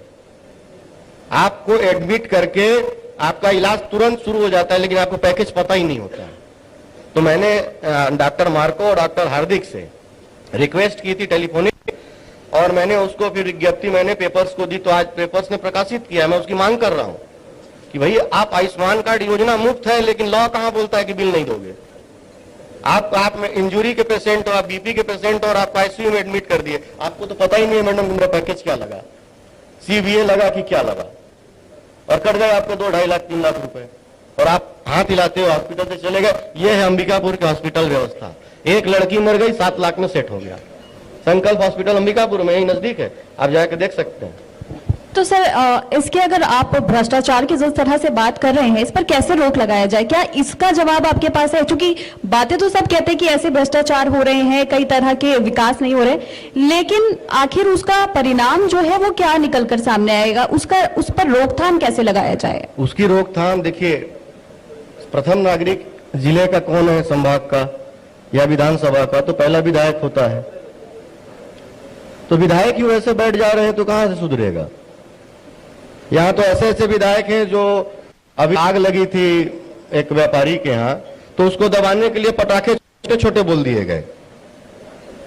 अगर हाँ, ये बहुत अच्छी चीज थी कि उसमें किसी की जान नहीं गई, लेकिन 5 दिन तक वो बिल्डिंग जलती रही है। आप लोगों को भी न्यूज मिला और आप लोगों ने भी प्रसारित किया इस न्यूज को। तो आप बताइए, जब जो विधायक यहाँ बैठे हों वो ये बोल दे किसी को बचाने के लिए कि पटाखे थोड़ी थे। मैं उसका प्रत्यक्षदर्शी हूं। मैं वहां पे एक मोबाइल शॉप है, गीता मोबाइल में, वहां मोबाइल परचेज कर रहा था और बहुत तेज आवाज आने शुरू हुई, दमकल की गाड़ियां गुजर रही थी। तो मैंने उसके ऊपर ही पोस्ट डाला है कि विस्फोटक अधिनियम क्यों नहीं लगाई गई, तो पुलिस ने लगाया। देखिए, आप समाज सेवा से जुड़े हुए हैं, धरातल पर अब जो हम देखते हैं कि पहले जो क्षेत्र था और अब जो सरगुजा 2026 में जो खड़ा है, कहीं ना कहीं आलोचना है। शासन प्रशासन अगर कहीं काम नहीं कर पा रहा है, वहां आप आवाज उठाते हैं और बेहतर रूप से उठाते हैं, और आलोचनाएं होती रहेंगी। पर बैलेंस, जब हम बैलेंस की बात करते हैं तो बैलेंस अगर देखा जाए तो अब हम कहां पर खड़े हैं? आप क्या देखते हैं सरगुजा को अब 2026 में, और आने वाला सरगुजा जो है वो किस प्रकार से होगा? क्या आप पिछले विधानसभा को जोड़ के क्वेश्चन कर रहे हैं कि सिर्फ अभी का रिजल्ट को बोल रहे हैं? फिलहाल पीछे भी ले लीजिए और फ्यूचर भी ले लीजिए। जैसा पीछे था कांग्रेस शासन में, वैसा ही आज बीजेपी शासन में है। कोई बदलाव नहीं है। गांव का आदमी सोसाइटी के लिए दौड़ रहा है, चावल उसको टाइम पे नहीं मिल रहा है, मेडिसिन उसको टाइम पे नहीं मिलती है। गांव गांव में मेडिकल एजेंसीज के दलाल घूम रहे हैं। आप लेके जाइए, 2000 रुपया में आपको एडमिट करा देंगे और आपको 1 रुपया नहीं लगेगा। तो कारण क्या है? मात्र यहाँ का एक विधायक। जनता विधायक को सबसे पावरफुल मानती है, अब विधायक के लिए कुछ भी कर जाती है। तो जब तक ये बदलेंगे नहीं तब तक कुछ नहीं बदलेगा। 7 लाख में मामला सेट हो गया। मैंने तो बताया पहले कि एक लड़की, 26 साल की लड़की मरी है, तो उसका कंपनसेशन कैसे बनेगा? बताया ना कि यहाँ के जब तक कलेक्टर और एसपी सही काम नहीं करेंगे कुछ नहीं होगा। उसका मुआवजा 60 वर्ष पे जाना चाहिए, कैलकुलेट इक्वल टू 12 होना चाहिए, तो उसका 55 से 56 लाख रुपए क्लेम बनता, 7 लाख में ही सेट हो गया। तो कमी किसकी है? यहाँ पे जो विधायक उनकी कमी है, सांसद है उनकी कमी है। बिल्कुल, बहुत बहुत धन्यवाद सर। आपसे चर्चा कर ये समझ में आया कि जिस तरह से भ्रष्टाचार को उजागर करने के क्षेत्र में तो आप आगे अग्रसर है ही, इसके साथ ही समाज सेवा के भी अगर क्षेत्र में बात किया जाए तो आपने बहुत कुछ उपलब्धि हासिल की है। और इसके साथ ही ऐसा लग रहा है कि आपने जो बातें आपने कही है उन तमाम विकास कार्यों को करना चाहते हैं, लेकिन शायद एक प्लेटफॉर्म नहीं मिला है और आगे भी काम कर रहे हैं। इसके लिए भी आपको बहुत बहुत शुभकामनाएं हमारे रफ्तार मीडिया की तरफ से। बहुत बहुत धन्यवाद सर। थैंक यू, धन्यवाद। जय हिंद, जय भारत, जय छत्तीसगढ़। बिल्कुल, एक बार जोरदार तालियां हो जाए सर के लिए।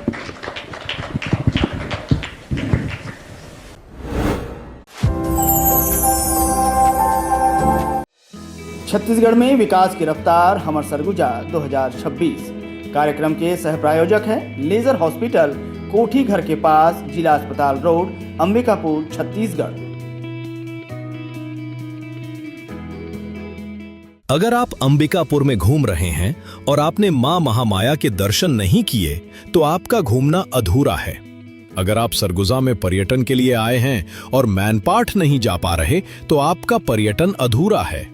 अगर आप सरगुजा में पथरी का सही इलाज खोज रहे हैं और लेजर हॉस्पिटल नहीं गए हैं तो आपकी खोज अधूरी है, क्योंकि अब तो बच्चे बच्चे को पता है सरगुजा में पथरी मतलब लेजर हॉस्पिटल, किफायती दाम, बढ़िया काम। लेजर हॉस्पिटल, पथरी मतलब लेजर हॉस्पिटल। ये केवल प्रचार नहीं बल्कि सबसे अनुभवी यूरोलॉजिस्ट के साथ होने का विश्वास है।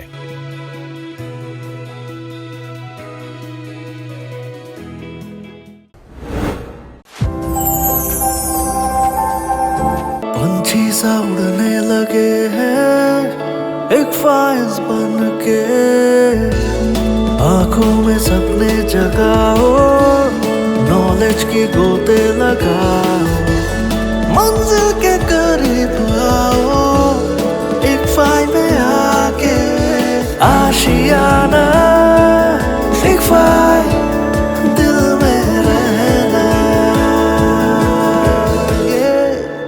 तो आज रफ्तार मीडिया में हमारे जो सामाजिक कार्यकर्ता हैं मुकेश गोस्वामी जी ने बहुत ही बेहतरीन तरीके से सबको विस्तार से समझाते हुए पूरे बात की है। छत्तीसगढ़ में विकास की रफ्तार हमर सरगुजा 2026 कार्यक्रम के पूरे प्रायोजक हैं श्री महावीर हॉस्पिटल, गांधीनगर, साईं मंदिर के सामने, अंबिकापुर, छत्तीसगढ़। हिंडाल्को इंडस्ट्रीज लिमिटेड, सामरी, जिला बलरामपुर, छत्तीसगढ़। इक्फाई यूनिवर्सिटी, कुम्हारी, जिला दुर्ग, छत्तीसगढ़। वहीं कार्यक्रम के सह प्रायोजक हैं माता राजरानी मेमोरियल हॉस्पिटल, जोड़ा तालाब के सामने, अंबिकापुर, छत्तीसगढ़। लेजर हॉस्पिटल, कोठी घर के पास, जिला अस्पताल road, Ambikapur, Chhattisgarh. Yashoda hospital, Bharat Mata Chowk, ring road, Ambikapur, Chhattisgarh. Navjeevan maternity and surgical clinic, MG road, Hyundai showroom के पास, अंबिकापुर, छत्तीसगढ़। एवं शासकीय इंजीनियरिंग कॉलेज, अंबिकापुर, जिला सरगुजा, छत्तीसगढ़। तो इस तरह से हमारे सभी प्रायोजक और सह प्रायोजक को रफ्तार मीडिया की ओर से बहुत बहुत आभार। अब मैं हमारी उद्घोषिका सिल्वी बनर्जी को मैं माइक दे रहा हूं, वो पूरी जानकारी देंगे। बहुत बहुत धन्यवाद सर। तो नमस्कार आप सभी को, रफ्तार मीडिया के इस खास कार्यक्रम हमर सरगुजा 2026 में आप सभी का स्वागत है। हमारा आपका सरगुजा विकास, विश्वास, सशक्त, समृद्ध, सुव्यवस्थित जैसे मोतियों से पिरोया हुआ है। बात करें विकास की तो विकास का मार्ग सड़क से होके जाता है और सरगुजा संभाग की स्टेट कनेक्टिविटी देखिए, नेशनल हाईवे, स्टेट हाईवे, सुदूर वनांचल क्षेत्र तक अब तक जो है सड़कें पहुंच चुकी है। इसके साथ ही अब सरगुजा संभाग के विकास की रफ्तार तेज हो चुकी है। सड़कों के साथ रेल कनेक्टिविटी से विकास की रफ्तार तेज हो रही है। नए इन्वेस्टमेंट के अवसर पैदा हो रहे हैं। क्षेत्र के काले हीरे की चमक की बात करें तो सरगुजा को काले हीरे की चमक ने और चमका दिया है। इसके साथ ही प्राकृतिक वन खनिज संपदा से भरपूर सरगुजा अब विदेशी मेहमानों को भी आमंत्रित कर रहा है। छत्तीसगढ़ के शिमला की बात हो या मुख्यालय के रियासत के इतिहास, देश विदेश में सरगुजा अपनी अलग पहचान बना रहा है। बढ़ते सरगुजा को विश्वास है कि हम संगठित और सुव्यवस्थित बनाने की राह पर जो है तेजी से आगे बढ़ रहे हैं। इसके साथ ही ये विश्वास क्षेत्र के प्रत्येक जनों से प्राप्त हुआ है, इसलिए सरगुजा की ये तस्वीर सुव्यवस्थित नजर आती है। पर्यटन, खनिज, वन संपदा और चमकता काला हीरा सरगुजा को समृद्ध बना रहा है। विस्तार और विकास जरूरी तो है, लेकिन हर क्षेत्र में भी बैलेंस जरूरी है। और अवतार मीडिया आज हमारे सरगुजा 2026 के माध्यम से जनप्रतिनिधियों से, प्रशासनिक अधिकारियों से और समाज सेवी आम जनों से उस रोड मैप पर चर्चा, सवाल जवाब करेगा जो आज 2026 में सरगुजा कहां पर खड़ा है और किस दिशा में आगे जाने को तैयार है। कार्यक्रम को आगे बढ़ाते हैं और अब बात करते हैं सरगुजा संभाग की। तो छत्तीसगढ़ का वो संभाग जिसे प्रकृति ने विशेष बरकत दी है, इतिहास ने पहचान दी है और विकास ने नई उड़ान दी है। हम बात कर रहे हैं सरगुजा संभाग की। ट्राइबल क्षेत्र सरगुजा आज सिर्फ एक संभाग नहीं बल्कि बदलते हुए छत्तीसगढ़ की तस्वीर बन चुका है। सड़क, स्वास्थ्य और शिक्षा जैसी बुनियादी सुविधाओं के लिए संघर्ष करने वाला ये क्षेत्र आज पर्यटन, कृषि, वन संपदा, मेडिकल सुविधाओं और इंफ्रास्ट्रक्चर के क्षेत्र में नई पहचान बना रहा है। आपको बता दें, सरगुजा केवल एक भौगोलिक क्षेत्र नहीं बल्कि संस्कृति, परंपरा और प्रकृति का अद्भुत संगम है। यहाँ की आदिवासी संस्कृति, लोक नृत्य, लोकगीत और पारंपरिक जीवन शैली देश भर में अलग पहचान रखते हैं। मैनपाट की खूबसूरत वादियां, घने जंगल, झरने और प्राकृतिक सौंदर्य इसे छत्तीसगढ़ के शिमला बनाते हैं। यहाँ की मिट्टी में सिर्फ खनिज नहीं बल्कि प्रतिभा भी है। यहाँ के युवाओं में क्षमता है, किसानों में मेहनत है और महिलाओं में आत्मनिर्भरता की नई कहानी लिखने का साहस है। पिछले कुछ वर्षों में सरगुजा संभाग ने विकास की नई गति देखी। बता दें, सड़क नेटवर्क मजबूत हुआ, शहर, ग्रामीण क्षेत्र हो या सुदूर वनांचल, मूलभूत सुविधाएं उपलब्ध कराने शासन प्रशासन प्रतिबद्ध है। इसके साथ ही बिजली और पानी की पहुंच बढ़ी है, स्वास्थ्य सेवाओं में विस्तार हुआ है और शिक्षा के क्षेत्र में भी नए संस्थान जो है अब सामने आए हैं। आज का अंबिकापुर स्वच्छता मॉडल की वजह से पूरे देश में चर्चा का विषय बन चुका है। कचरा प्रबंधन से लेकर नागरिक भागीदारी तक ये शहर दूसरे शहरों के लिए उदाहरण बना। महिलाओं के स्वयं सहायता समूह ने आर्थिक क्रांति लाई, ग्रामीण अर्थव्यवस्था मजबूत हुई, वन उत्पादों के माध्यम से आदिवासी परिवारों की आय बढ़ी। सरकार की योजनाओं का असर अब जमीन पर दिखाई देने लगा है। अगर पर्यटन की बात करें तो पर्यटन में भी सरगुजा संभाग कहीं पीछे नहीं रहता। सरगुजा संभाग में संभावनाओं की कोई कमी नहीं है। मैनपाट आज देश भर के पर्यटकों को आकर्षित कर रहा है। यहाँ की ठंडी वादियां, तिब्बती संस्कृति, झरने और एडवेंचर टूरिज्म की संभावनाएं तेजी से आगे बढ़ा रहे हैं। इसके अलावा रामगढ़ की ऐतिहासिक गुफाएं, महेशपुर मंदिर, टाइगर रिजर्व और इको टूरिज्म साइट्स जो है सरगुजा को राष्ट्रीय पर्यटन मानचित्र पर मजबूती प्रदान करते हैं। जरूरत सिर्फ बेहतर प्रचार, बेहतर कनेक्टिविटी और निजी निवेश की है।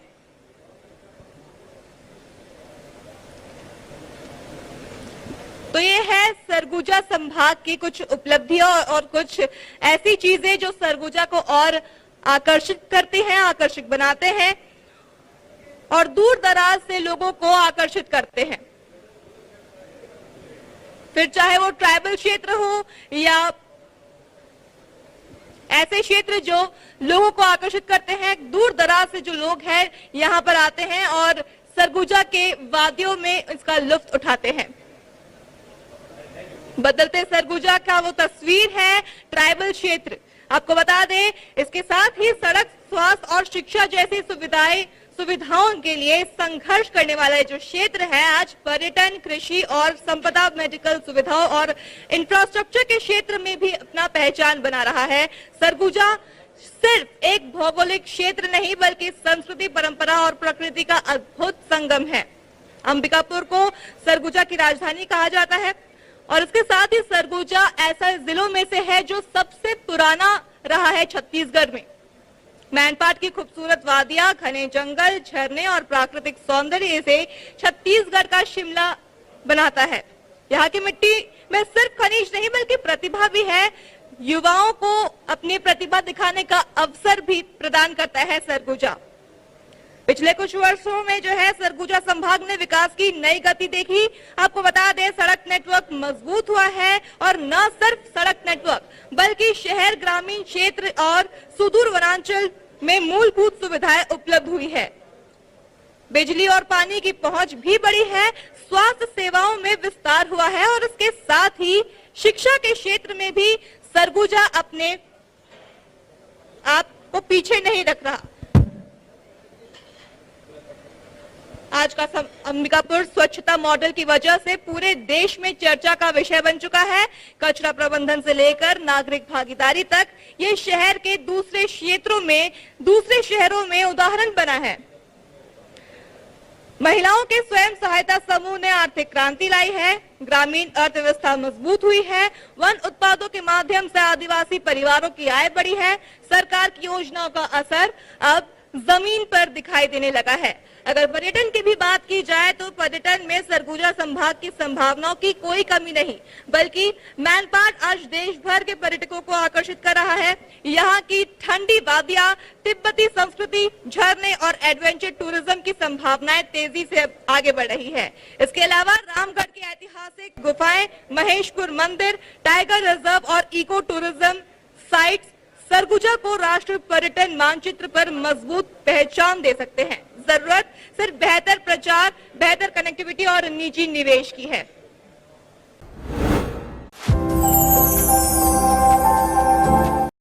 हिंडाल्को यानी तरक्की का नाम, हिंडाल्को सामरी यानी हमारे विकास का साथी। हिंडाल्को का संकल्प विकास के साथ पर्यावरण का संतुलन, ये है हिंडाल्को इंडस्ट्रीज सामरी विकास की नई परिभाषा। छत्तीसगढ़ में विकास की रफ्तार हमर सरगुजा 2026 के प्रायोजक है। हिंडाल्को इंडस्ट्रीज लिमिटेड सामरी, जिला बलरामपुर, छत्तीसगढ़।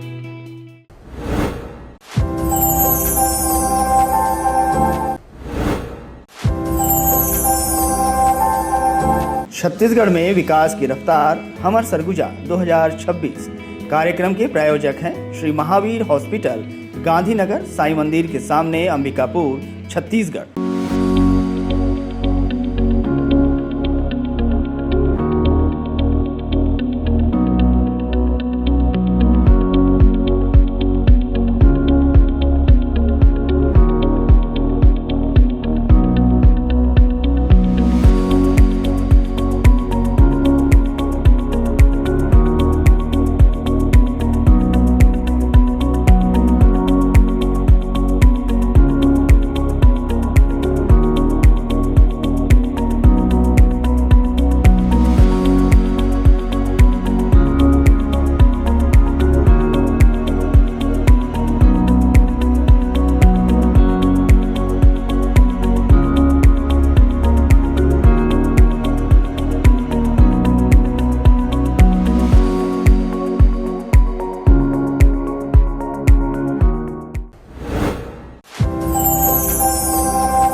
सरगुजा बढ़ रहा छत्तीसगढ़, विकास, विश्वास और जनजातीय सशक्तिकरण ने लिखा सरगुजा संभाग में विकास की नई इबारत।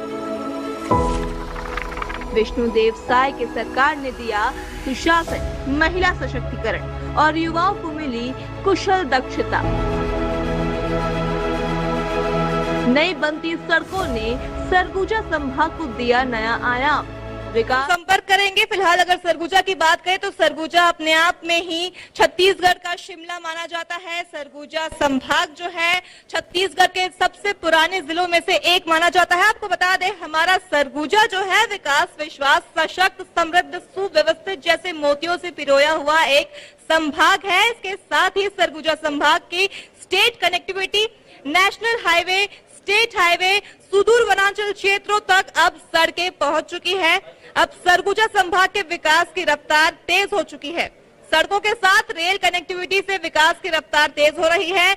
नए इन्वेस्टमेंट के अवसर भी अब पैदा हो रहे हैं, जिसमें रोजगार है और महिलाओं के सशक्तिकरण भी इसमें शामिल है।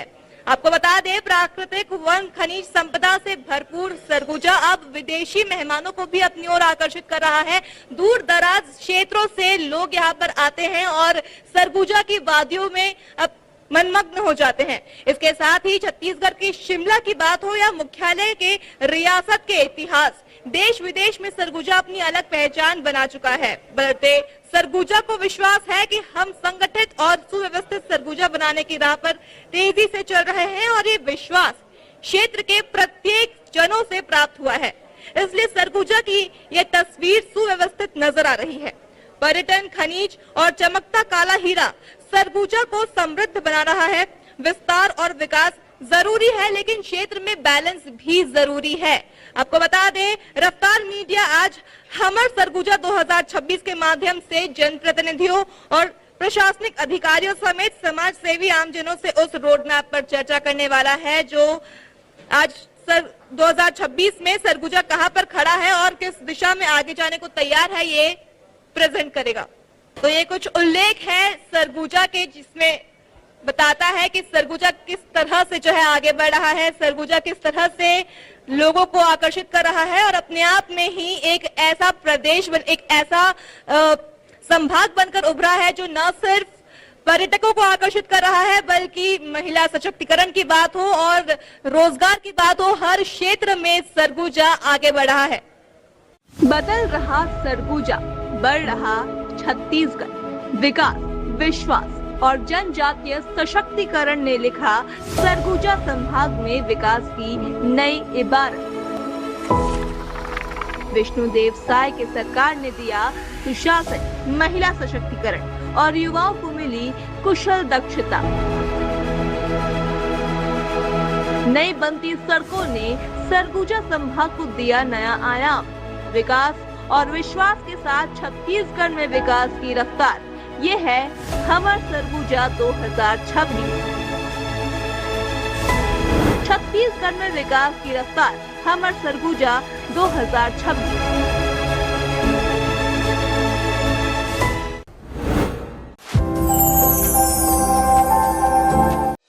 छत्तीसगढ़ में विकास की रफ्तार, हमर सरगुजा 2026 कार्यक्रम के सह प्रायोजक हैं Yashoda hospital, Bharat Mata Chowk, ring road, Ambikapur, Chhattisgarh.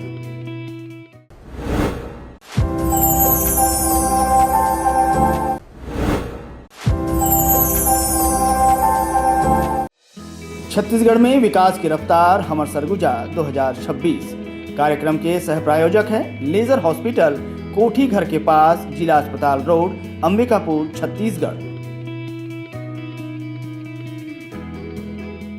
अगर आप अंबिकापुर में घूम रहे हैं और आपने मां महामाया के दर्शन नहीं किए तो आपका घूमना अधूरा है। अगर आप सरगुजा में पर्यटन के लिए आए हैं और मैनपाट नहीं जा पा रहे तो आपका पर्यटन अधूरा है। अगर आप सरगुजा में पथरी का सही इलाज खोज रहे हैं और लेजर हॉस्पिटल नहीं गए हैं तो आपकी खोज अधूरी है, क्योंकि अब तो बच्चे बच्चे को पता है सरगुजा में पथरी मतलब लेजर हॉस्पिटल, किफायती दाम, बढ़िया काम। लेजर हॉस्पिटल, पथरी मतलब लेजर हॉस्पिटल। ये केवल प्रचार नहीं बल्कि सबसे अनुभवी यूरोलॉजिस्ट के साथ होने का विश्वास है।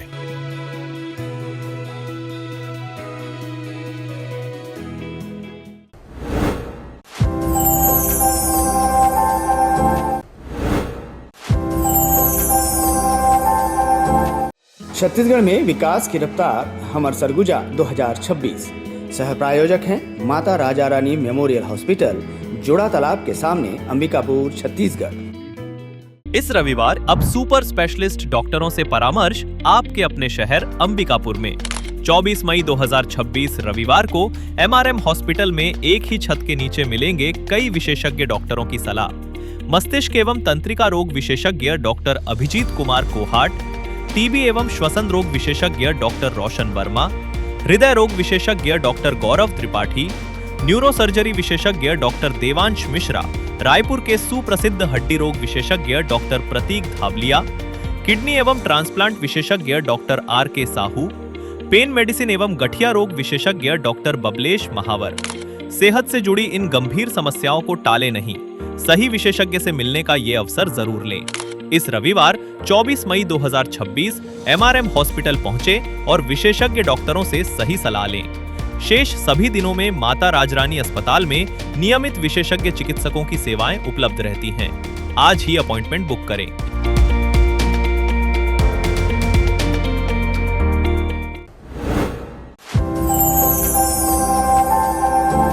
स्मृति चिन्ह जो अंतिम कड़ी होती है कार्यक्रम की, इस कड़ी में सबसे पहले सरगुजा का एकमात्र इंजीनियरिंग कॉलेज है जो युवाओं को स्किल के अलावा उसमें एक नई आयाम दे रहे हैं। इसी कड़ी में डॉक्टर राम नारायण खरे जी का हम स्मृति चिन्ह देकर उनका स्वागत करेंगे। एमडी सर और मुकेश गोस्वामी जी। माननीय मुख्यमंत्री श्री विष्णु देव साई जी के सरकार का एक साल के सुशासन में ये इंजीनियरिंग कॉलेज को मिला शासकीय इंजीनियरिंग कॉलेज का दर्जा। कॉलेज विस्तार हेतु जिला प्रशासन से मिला 16 एकड़ की अतिरिक्त भूमि का आवंटन। माननीय मुख्यमंत्री श्री विष्णु देव साई जी के सुशासन का सादर आभार। माननीय डिप्टी सीएम श्री विजय शर्मा जी का सादर आभार। अंबिकापुर के सभी गणमान्य का सादर आभार। सुशासन का एक साल। इसी कड़ी को आगे बढ़ाते हुए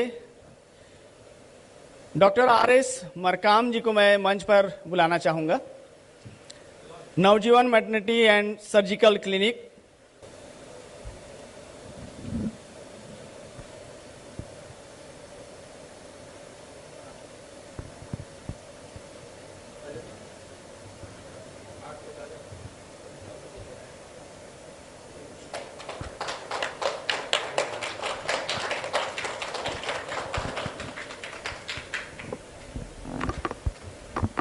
रफ्तार मीडिया की हमारी दो एंकर हैं, कीर्ति सिंह और सिल्वी बनर्जी। उनको मैं मंच पर बुलाना चाहूँगा। उनका आज का परफॉर्मेंस बहुत ही शानदार रहा।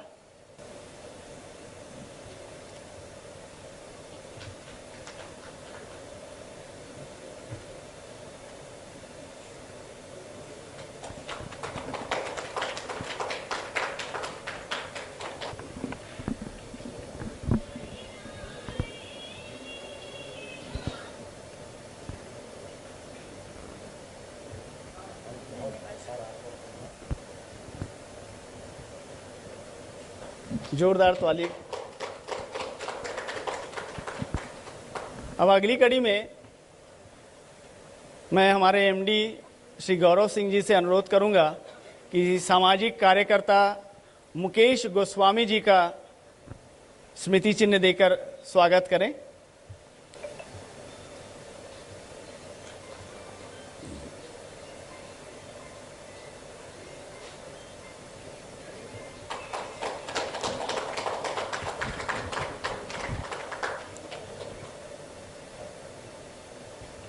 हमारे छत्तीसगढ़ मध्य प्रदेश रफ्तार मीडिया के विशेष संवाददाता निखिलेश लाल जी को मैं मंच पर बुलाना चाहूंगा। कार्यक्रम के पूरे रूपरेखा तैयार करने से लेकर एंकरिंग तक बहुत अच्छा साथ रहा।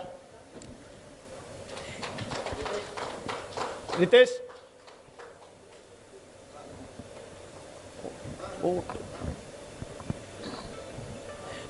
इसी कड़ी को आगे बढ़ाते हुए हमारे मैनेजिंग एडिटर रितेश शुक्ला जी को भी मैं मंच पर बुलाना चाहूंगा।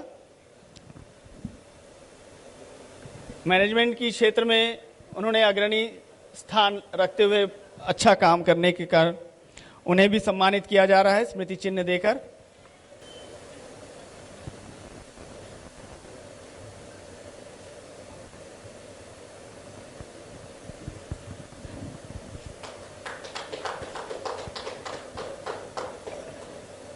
इस पूरे कार्यक्रम का जो लाइव प्रसारण का जो जिम्मा जिनके कंधे पर था, सिराज जी, उन्हें भी मैं स्टेज पर बुलाना चाहूँगा।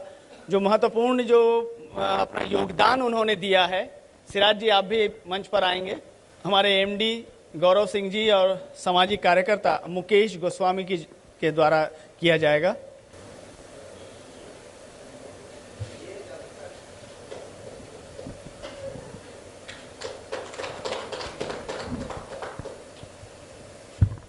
कड़ी को मैं आगे बढ़ाते हुए हमारे सरगुजा जिले के जिला ब्यूरो विनीत मिश्रा, जो सबसे ज़्यादा इस पूरे कार्यक्रम को सफल बनाने में महत्वपूर्ण कड़ी है, उनको भी मैं स्टेज पर बुलाना चाहूँगा। वो भी आएं और अपना स्मृति चिन्ह ग्रहण करें। अगली कड़ी में मैं हमारे कैमरामैन ताकेश्वर साहू, क्योंकि बिना कैमरे के कोई भी चीज हो, खासकर इलेक्ट्रॉनिक मीडिया में हर चीज अधूरा होता है, तो यही कारण है कि अब ताकेश्वर साहू हमारे जो कैमरामैन है, सीनियर कैमरामैन, उनको मैं स्टेज पर बुलाना चाहूँगा। हमारे एमडी और सामाजिक कार्यकर्ता के द्वारा उन्हें स्मृति चिन्ह प्रदत्त किया जाएगा।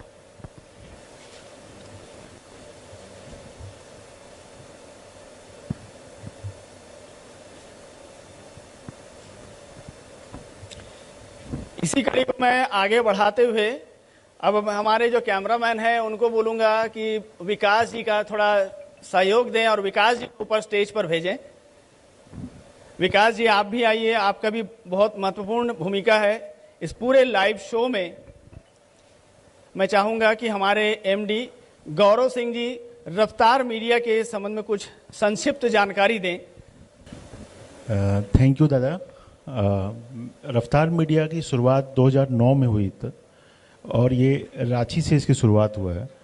रफ्तार मीडिया चैनल जो है आज रांची से दूसरे सारे भी स्टेट्स में, जो भी हिंदी स्पीकिंग स्टेट्स है, यूपी, उत्तराखंड, हरियाणा, छत्तीसगढ़, राजस्थान, सारे जगह ये इस्टेब्लिश हो चुका है। सारे जगह इसके ब्यूरो ऑफिस हैं, सारे जगह इसकी टीम्स हैं। छत्तीसगढ़ में हम लोग को बहुत अच्छा एक्सपीरियंस मिला है। छत्तीसगढ़ में दर्शकों का और आप लोगों का इतना प्यार मिला है कि रफ्तार मीडिया से छत्तीसगढ़ में अपना रीजनल एक चैनल, सैटेलाइट चैनल लॉन्च करने जा रहा है जुलाई से, जो कि स्पेशली मध्य प्रदेश, छत्तीसगढ़ को फोकस करेगा और मध्य प्रदेश के कंटेंट और छत्तीसगढ़ के कंटेंट को प्रायोरिटी में उसको दिखाएगा। ये हमारा अभी जुलाई में प्लानिंग है, इसको हम लोग अभी करने जा रहे हैं। और रफ्तार मीडिया 2009 से चलता हुआ चैनल जो है, आप लोगों का प्रेम मिलता आ रहा है, आगे भी इसी हिसाब से और भी दूसरे स्टेट्स में भी ये फैलते रहेगा। आप लोग ऐसे ही प्यार मिलते रहे। Thank you. बहुत बहुत धन्यवाद हमारे एमडी श्री गौरव सिंह जी की पहल से आज हम लगभग 9 राज्यों में लगातार हम एक के बाद एक रफ्तार के जो कदम है वो बढ़ता जा रहा है। जैसे कि अभी एमडी सर ने कहा कि जुलाई का जो महीना है वो हमारे लिए बहुत बड़ा एक अचीवमेंट होगा, क्योंकि जैसे अभी ऐलान हुआ है कि जुलाई से अब मध्य प्रदेश और छत्तीसगढ़ अब अलग से 24 घंटा लोगों के बीच रहेगा। यानी कि अब हम एयरटेल में हैं, आगामी समय में हम टाटा प्ले में भी आएंगे, जियो में तो हम चल ही रहे हैं। तो इस तरह से हमारी जो एमडी सर हैं गौरव सिंह जी की पहल है, एक के बाद एक रफ्तार के जो नाम है, वास्तव में ये रफ्तार की एक कदम जो है धीरे धीरे आगे बढ़ते हुए जा रही है। और मुझे बहुत अच्छा लगा कि मेरी जो टीम है अच्छा काम की है इसमें। अब आगामी कड़ी जब होगी, आज हम अंबिकापुर में किए हैं, इस तरह से हर जिले में इस तरह से एक एक सेगमेंट करते हुए कॉन्क्लेव को हम आगे बढ़ाते जाएंगे और गौरव सिंह जी जो हमारे एमडी हैं उनके मार्गदर्शन में हम आगे बढ़ते जाएंगे। रफ्तार मीडिया को आपने सुना और सम्मान की जो कड़ी है उसमें ये समाप्ति नहीं है, क्योंकि समाप्ति का जो आरंभ किए थे, जिस प्रोग्राम को जिन्होंने आरंभ किया, जिन्होंने उसकी स्वरूप और रचना को रचा, वो हमारे स्टेट हेड स्वरूप भट्टाचार्य जी, जो इस कार्यक्रम के मुख्य केंद्र बिंदु रहे हैं। मैं चाहूँगा कि हमारे एमडी सर और गोस्वामी जी, आप उनका सम्मान करें और उनके सम्मान जब उनको प्राप्त हो तो आप कृपया कर ताली जरूर से बजाएं और जोर से बजाएंगे, क्योंकि ये हमारे कर्णधार, ये हमारे केंद्र बिंदु जो छत्तीसगढ़ के हैं और मध्य प्रदेश दोनों को जो संभाल रहे हैं, एडिटर हैं, संपादक हैं और सब कुछ जो कार्य करते हैं वो पूरी ईमानदारी और जिम्मेदारी और वफादारी के साथ में करते हैं, जो रफ्तार मीडिया को और भी तेज रफ्तार देता जा रहा है।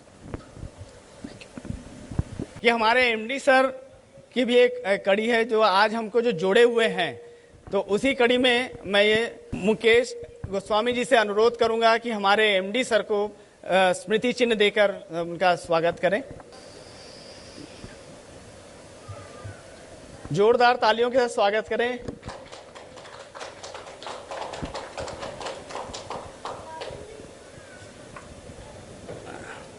ताली भी बजाना चाहिए पत्रकार होगा।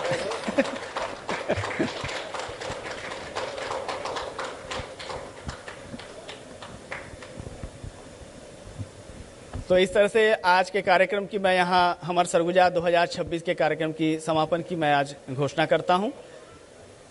धन्यवाद। जय जोहार, जय छत्तीसगढ़।